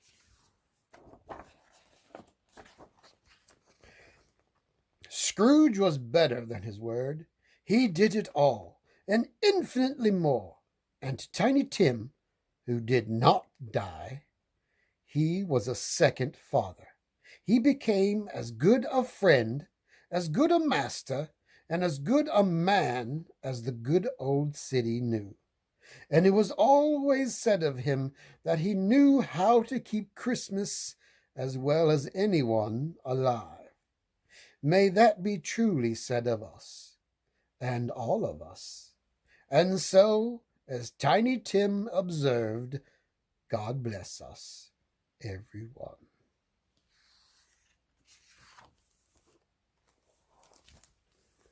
Thank you for reading A Christmas Carol with me, and I wish you all a very happy day.